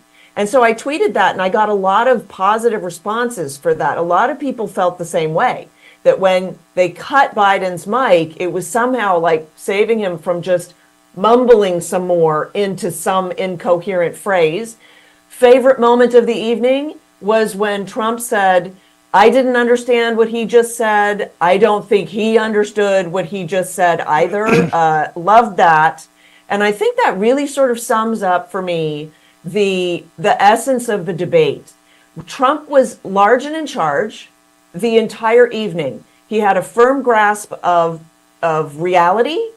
He had a firm grasp of facts and events. And unfortunately for Biden pushed a number of narratives that people already know are incorrect. Even Snopes came out and self-debunked their own narrative about Charlottesville, which was one of the points that Biden continued to make. And that simply can't land, even just with your average American who's not really paying that much attention. So I chalk this up to Trump. I think he ran away with it. And I think that the poll numbers are going to reflect that tomorrow. I completely agree. Let's go to Colonel John Mills. Yeah, thank you, Will. I think some of the key things have been said. Trump was far more presidential. With the Smith brothers, I mean, any average person watching, if nothing else, most of the first and second sessions, Biden looked absolutely confused, dazed, dozing, in pain, looked like he was going to cry. It just, why would anybody think that was presidential? I mean, Biden would look like a real disaster throughout. Now, I was disappointed because I didn't see the eye bulging, and then all of a sudden the tap turned on, and bam, his eyes started bulging. And it was really, I think it was about Charlottesville. And but his maniacal, and then he would do the maniacal smiles. I don't, unless you're demonic, I don't know why anybody thinks that's presidential. Just bizarre. He came after, far more presidential, and he very successfully parried and countered the typical lies, suckers and losers, Russia, Russia, Russia, 51 Intel. He also brought the 51 Intel officer letter, the 16 Economist letter. What a lie. I mean, Janet Yellen's husband was one of the 16 economists. Biggest news was I thought she was married to her cat. I didn't know she actually had a husband. And so that's a news flash. But the GDP has been far better under Trump, and the deficit spending. I looked up the numbers here: nine trillion for Obama. It was $7 trillion for Trump, but that has to factor in all the emergency spending of 20 during the COVID scam that everybody said we had to have. You take that out, Trump was really only about 3 or 4 trillion overspend. So far, and the numbers are incomplete for 23 and 24, $5 trillion. So lie after lie. Oh yeah, the Obama, separating children and cages. Well, that actually was an Obama program. So just over and over again. I loved one line. Biden is even a bad Palestinian. He's not even being a good Palestinian. That was a good one. And just over and over again. I also like the line, "Hey, Biden, have you ever fired anybody? Have you ever fired anybody?" Yes. And that was a great line. And the average person is going to go, well, that's actually, in the real world, you get fired for failing to perform or doing bad things. And really, who has ever been fired under the Obama administration other than that crazy transgender dress stealing lady at Department of Energy who for some reason was an expert on nuclear weapons. I don't know how that person was an expert on nuclear weapons, but advantage Trump clearly tonight. Yeah. So if I can. Can I just ask the panel, because I'm really curious about this. To me, this felt like a setup. I said that. Is this their opportunity to make the case to the American public that the Democrats should change their lead candidate? Yeah, absolutely. We just had on our set literally 2 seconds ago, Sam. They're talking about it on CNN. On CNN, they're talking about it. I mean, and I'm currently sitting in Spaces right now on X, and that's what everybody is saying too. So I think that's the sentiment, Sam, is that everybody that is politically savvy right now understands that this could be possibly a setup to have Joe Biden be replaced by a Gavin Newsom or someone else that is sitting on the bench waiting for him to, mess up the way he did today. So I think you're right. Could it be Hillary, because she has just reappeared out of thin air lately? Out of her coffin. True rematch of the century right there. She's the man for the job, I'm sure. That'd be the craziest rematch. I don't see how much of a good. I mean, she wouldn't make a great president anyway. She was Secretary of State. I mean, it doesn't make any sense. But I don't think people are excited about her either. No. I don't think Democrats are excited about her. Nobody liked her when she was versus Trump. It was literally like, oh, the lesser of two evils. We'll pick Trump. Like, they didn't like her. There was a trail of dead bodies go with her name. Nobody like trusts the Clinton name anymore. Nobody wants that in office. They're terrified. Maybe they won't say anything about it, but they're definitely no. She's not making it. I think they like Hillary Clinton just as much as they like Kamala Harris. They don't like either one of them. Well, and so this is the question too, right? Like, wouldn't it be Kamala? Like, if they skip over Kamala Harris, don't you think that they have like a bigger problem with that? Right. They're completely skipping over the black girl. They ain't taking a high. They're going to give it a pass on that one. I mean, it's completely fine. And besides, they'll bring it out that Kamala Harris is not actually black. Then they'll refer to what she actually is, right? She lied to us. She's Indian. And the whole time. We were deceived, folks, guys. We were deceived. The Democrats are commies, so they play the game. They will play along. So whatever the Democrat Party decides, let's face it, that's Obama and Hillary at this point. I think. Whatever they decide, everybody will simply go right into lockstep with. They did it to Bernie Sanders. So they just have to figure out who it is that they're going to substitute in. I have a feeling they already have somebody, and that this debate, as much as it was a setup supposedly for Trump, and so they sort of gave him an offer he needed to refuse, when he sort of called them out on their bluff and said, okay, we'll do it your way, let's go. I think that they were prepared for that also. And if I can add this in there, I think they were trying to set this up even when they started off with the Snoops. Remember, Snoops just released the 7-year, the whole thing about President Trump saying that there was good people on both sides. When it come to find out that President Trump was talking about the protesters, that were finding good people on both sides, and they conveniently leave out the key details, that key point about how he denounced white supremacists. There weren't any white supremacists there. The guys that were holding tiki torches, they were Democrats. And he said, I denounced neo-Nazis, right? He denounced all of them. But they kept on pushing it. And Joe Biden brought it up tonight. And not, in fact, and of course, the fake fact checkers, are they going to say anything? CNN didn't say anything. All of these things that came out, did Joe Biden's team not take account that he's going to bring these up and that all of it's been already proven that President Trump didn't say it? If same thing when it came to President Trump saying that, talking about the vets at the cemetery was completely debunked. We all know it wasn't true. We already knew it wasn't true. And he still said it. These were scripted.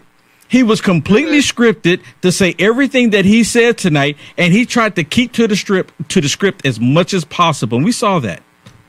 Yeah, the frustrating thing is with that in is fact, that if you think they about always. it, he was prepped to say those things. He was prepped. Yeah. 16 7. people at Camp David for a week Right. prepped him to say the things that we knew were going to come across as lies.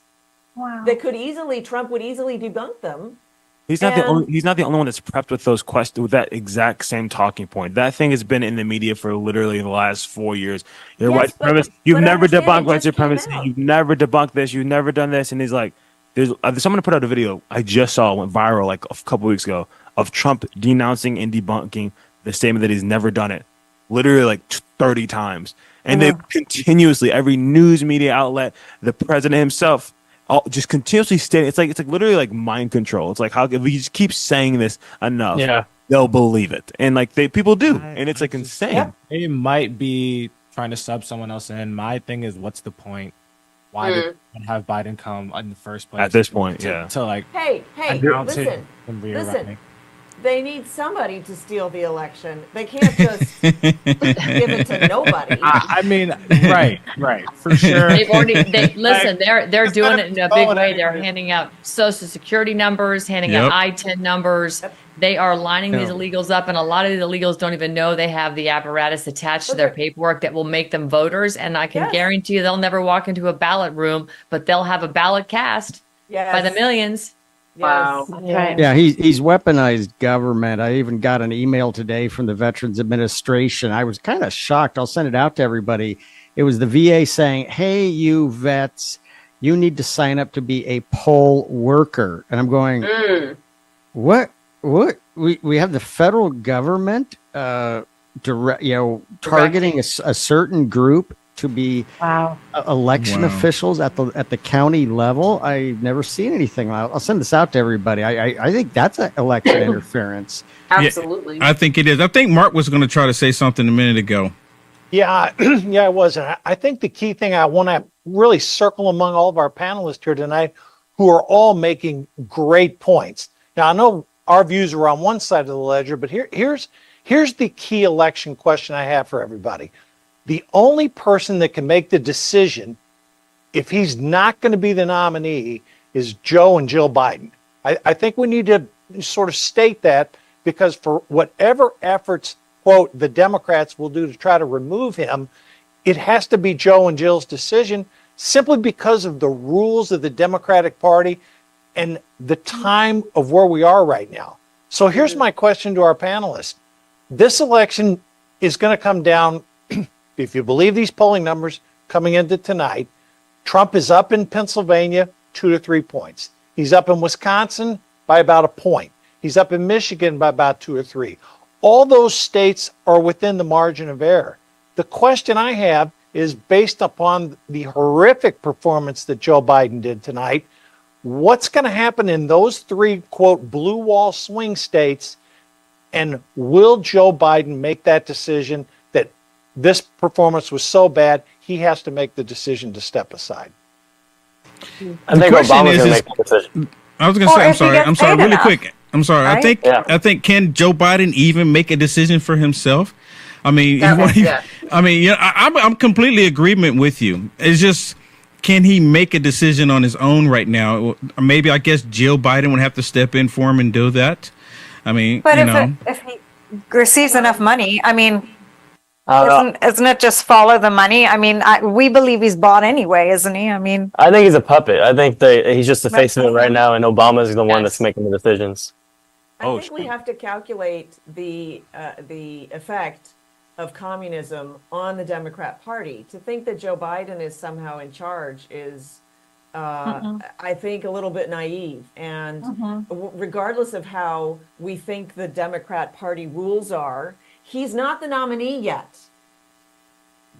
He isn't. Great because point. they haven't had their convention yet. So we still There's a have reason they had the tonight. medical emergency people there So we still There's a have reason they had the tonight. medical emergency people there in the debate room because there's something they were expecting to happen. Maybe I don't know. The crazy thing is, what I don't understand with this is obviously we know Biden's not there, but if you knew, like we know, he can't communicate or articulate a thought to any degree whatsoever, why would you even allow him to be? Like, I don't get why you put him what I up don't there get. to embarrass himself and embarrass the Democratic you know Party. what it is? Oh, so there can be this savior coming in. Yeah, but like you put this guy up there, like that looked a bad. That's a bad look. It's a bad move. It's a flex. I think it's a They flex. needed I to think do it. I think it's a flex. They're showing us that they're in control and they can put whoever they want up there, no matter how bad it looks.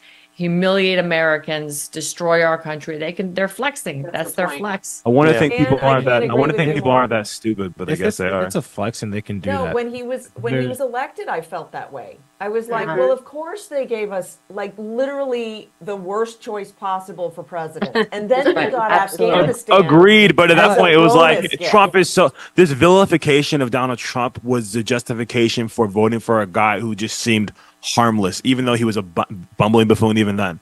But it was just like, oh, he's at least he's not Trump. Trump is destroying. He wasn't, but like just the media made it seem that way, and so because that was They're still making it seem that way. right. So But I think what's because we've interesting- experienced the Biden administration, the media it doesn't have as much of a hold on a lot of people because like, okay, yeah, Right. sure.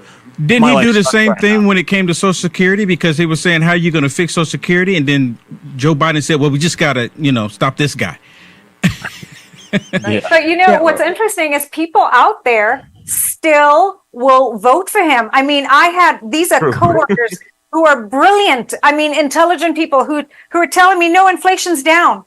No, you're crazy if you support Trump. He's crazy. He's going to take down our country. So these intelligent working people earning good incomes who are just like brainwashed. And there's lots of people out there who are like that. Right.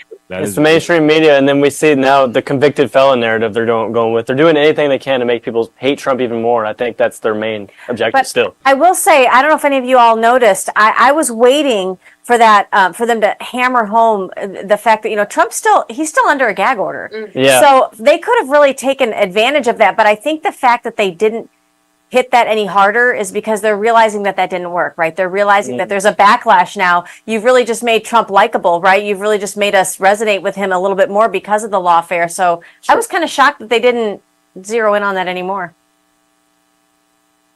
5-alarm fire over there in the White House tonight, baby. That's all I can say. It's a 5-alarm fire. They're going to have to do something to absolutely. replace Gonna go that on like man another quickly. 2-week vacation, huh? Yeah, Gonna just have go back to White Rehoboth Beach. Get your Back to the little bunker. chair. White House FAQs are going to be put up tomorrow. Yeah, Any thoughts on the Veep choice for Trump? Glenn. Great question. They were supposed to announce that before the debate tonight. Yeah, I heard I thought that's the rumor that I heard. Yeah, I I think. heard he's going to be in attendance, but I don't know if they're going to announce it. Well, I think Glenn, favorably. I wonder if that's who it is.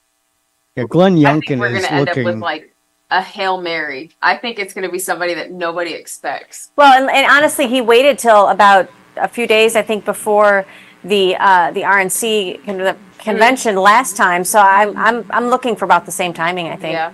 Yeah, I think it's announcement. going to be Glenn Youngkin. I mean, I was a little surprised, but I mean, I'm in Virginia. It throws Virginia into play. So this will be an interesting dynamic because Youngkin was I was being considered for a position in the Youngkin administration, but I was considered too mega. And but I think the putting Virginia in play is a big deal here. We'll see at the convention. I'm going to the convention as a Virginia part of the Virginia delegation. But yeah, I think it's looking like Youngkin, and we'll see. That puts Virginia in play. You know what, Mark? Who do you think is the VP pick? Actually, like Colonel Mills' suggestion, I think what Glenn Youngkin has done, winning a purple state, I think would be a great selection. Now, I'm sort of prejudiced to Marco Rubio too, being a Floridian. Marco Rubio would go into some of the Hispanic areas, and I know people say the vice president doesn't matter, but when you can go to an Hispanic area and speak Spanish fluently, because that's his original language. Listen, I think either one of those two people would be a great choice.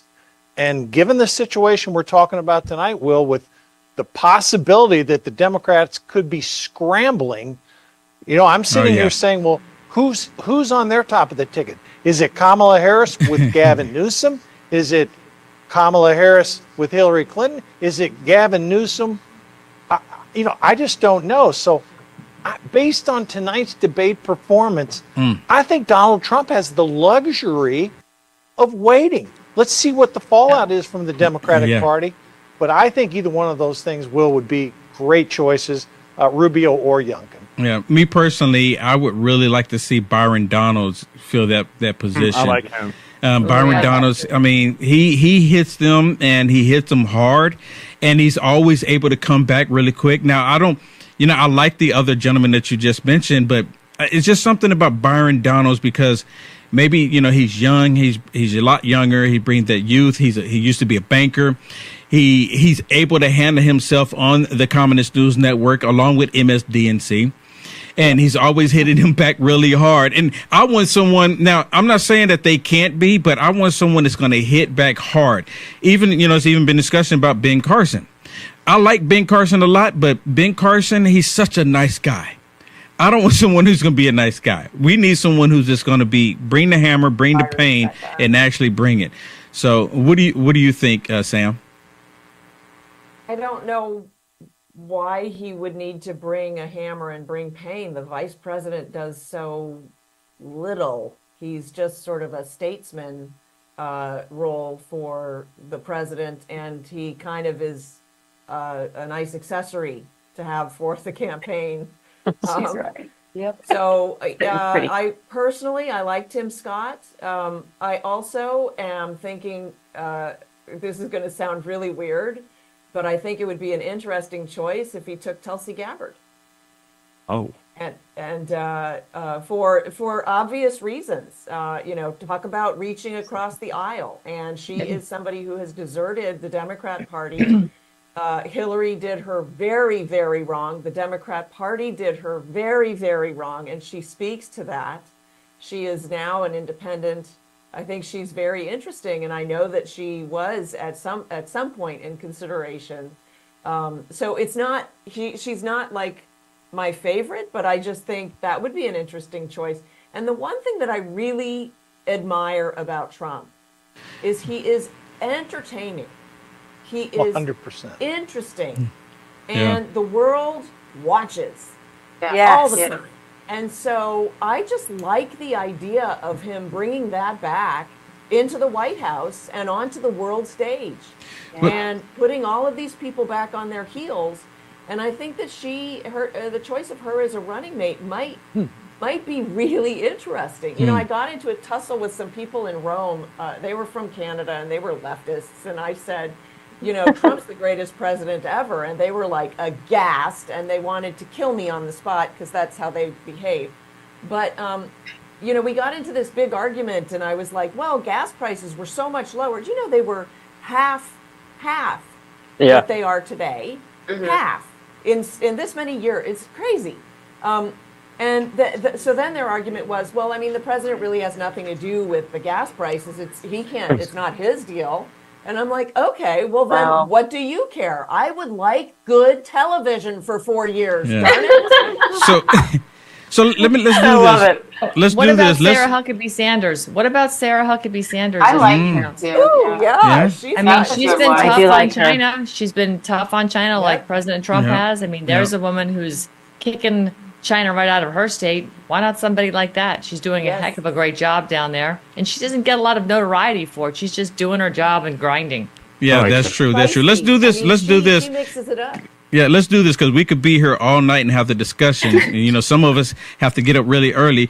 Let's go through the panel one more time for everyone to do their last closing closing comments. And just really quick, I just saw something come across that they're actually thinking that Joe Biden is done. The leftists think he's done. They're going to focus on getting the House and the Senate. So when President Trump comes back in, they can just automatically bring up articles of impeachment. So let's start. I guess who wants to start? Ladies first. I'll Okay, go. right there. Go. I totally think that Trump has this in the bag. There's no question. I know that they know he's undefeatable, and they are going to focus on controlling the House and the Senate so they can treat Trump as much as of a lame duck president as they can start him out from the beginning if they can.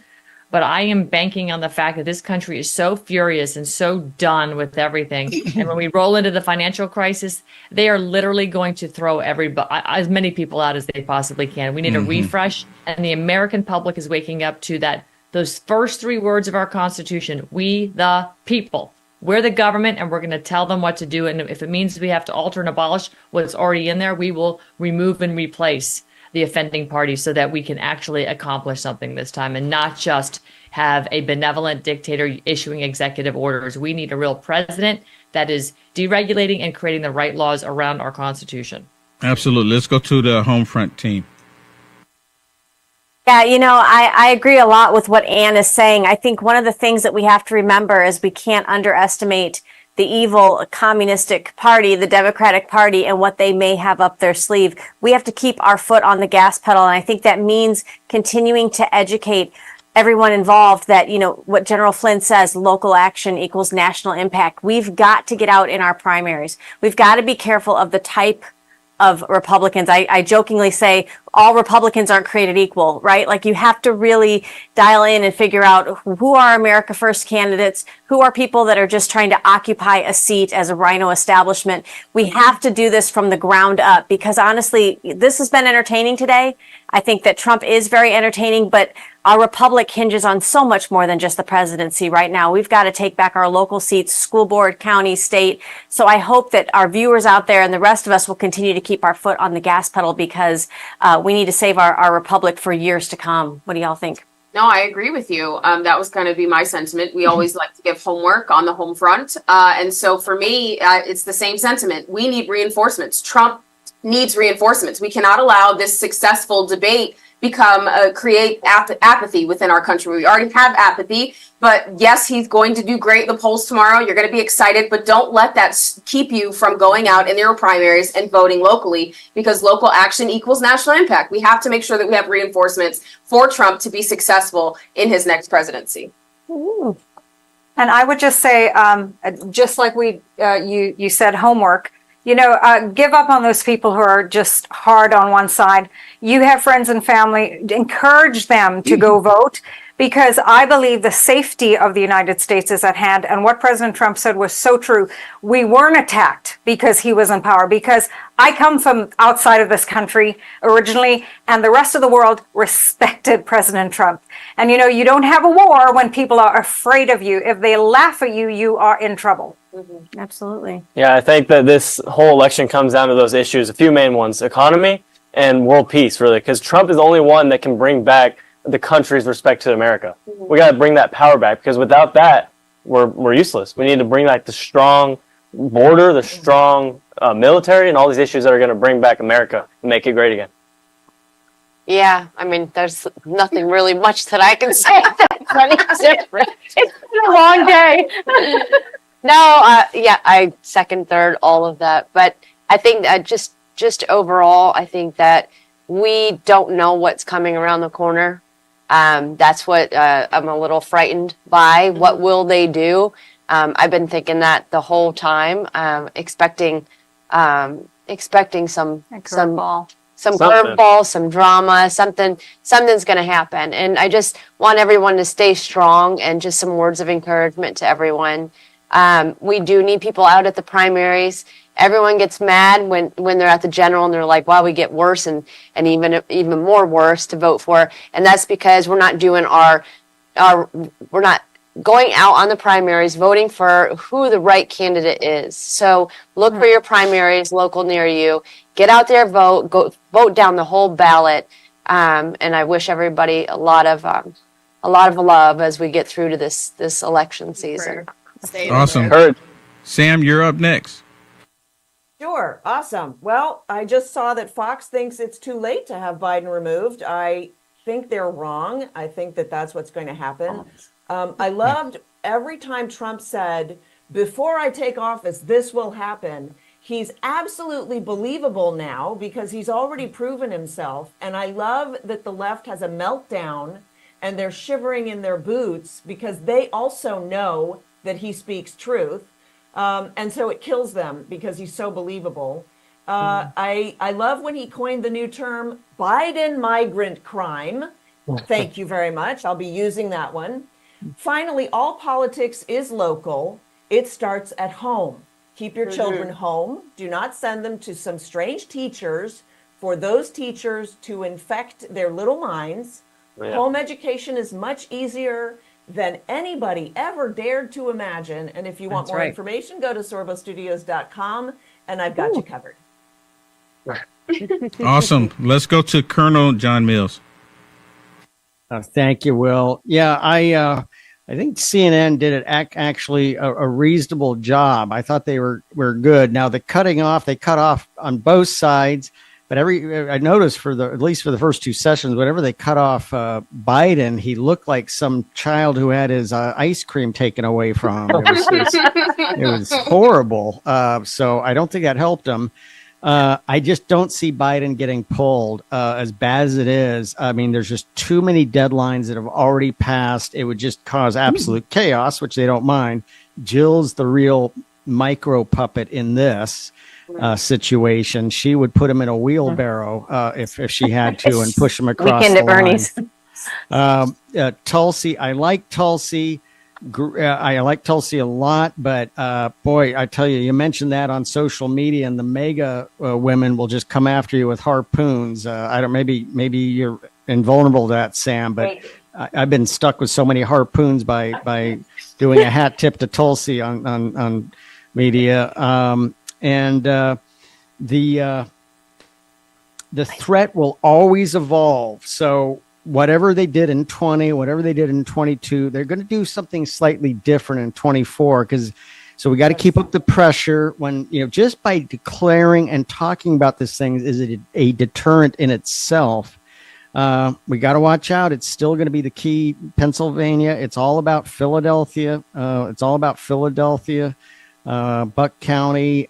We got to really turn out strong. But if we show this passion, this energy, everybody who has a briefcase full of ballots underneath is going to think twice before pulling them out this time. And so got to keep up the pressure on Maricopa, on Fulton. Fulton's falling apart, and the fraud in Milwaukee. So so there we go. We just got to keep the pressure on. Yep. Awesome. Let's go to the Smith brothers. I think that hearing like Joe Biden's up there just to be trolled can be like discouraging to voters, because like if he's up there and the left and the Democrats put him up there for the sole purpose of we have power and it doesn't matter who we have on stage, we're gonna win, it will discourage people to vote. So like even if they did do that and it is like we'll do whatever we want, show up and vote, like, because we still have power. We do have power. If they are going to cheat like we believe they have in the past, it's going to be a lot harder if more people are showing up to do so. So like that's my take. Like show up. It doesn't matter if we're being trolled. Yeah, because that was crazy. Yeah, just do it. I I mean, even show up. If it's like we don't know, like how much our vote may or may not have an impact. If you think it's rigged, if you think it's not, our vote means nothing, or you think it means everything. At the very least, just vote just in case. Right. But also, what we were talking earlier about the vice president and Byron Donalds and like Will saying something about having an aggressor and someone who's going to fight back. And I actually agree, because Trump can only be in office for 4 more years. We need a successor. We need someone who can take the mantle after that. We don't want to just have the 4 good years. We that Exactly. We lost it. 4 more years of Biden, and that sucked.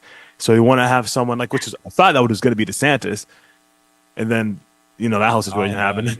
But like, I really think it's like longevity. Like we don't need to worship Trump, and I obviously support him, but I think that like this cult following towards him to the point where it's like we can't get along in life without him is a kind of a bad mentality. The move of what he stood for and what he's trying to do for America is amazing, and we just need people with those qualities and people that want to also push that same thing. Because when we sit here and like idolize him, it's almost as if we lose him, if he dies, if whatever, we're Yeah. doomed. It's like, no, we need that someone who's that strong and willing to like fight. And like, we should all be doing that. He inspired us to do it. Like literally 4 years ago, the first presidential debate is what got me doing media to begin with. I was like, what the heck is Biden talking about? And it was, and so that's how I am where I am even now. So it's like, we just gotta keep fighting that, and I think the VP pick is important just for longevity purposes, like because that person should be the successor going forward. At least I think so. Yep. Yeah, I agree. That's my sentiments as well. You know, I think we're gonna see some dramatic changes here in the next couple of days, the next couple of weeks. Is Joe Biden gonna have the stamina to continue to move forward?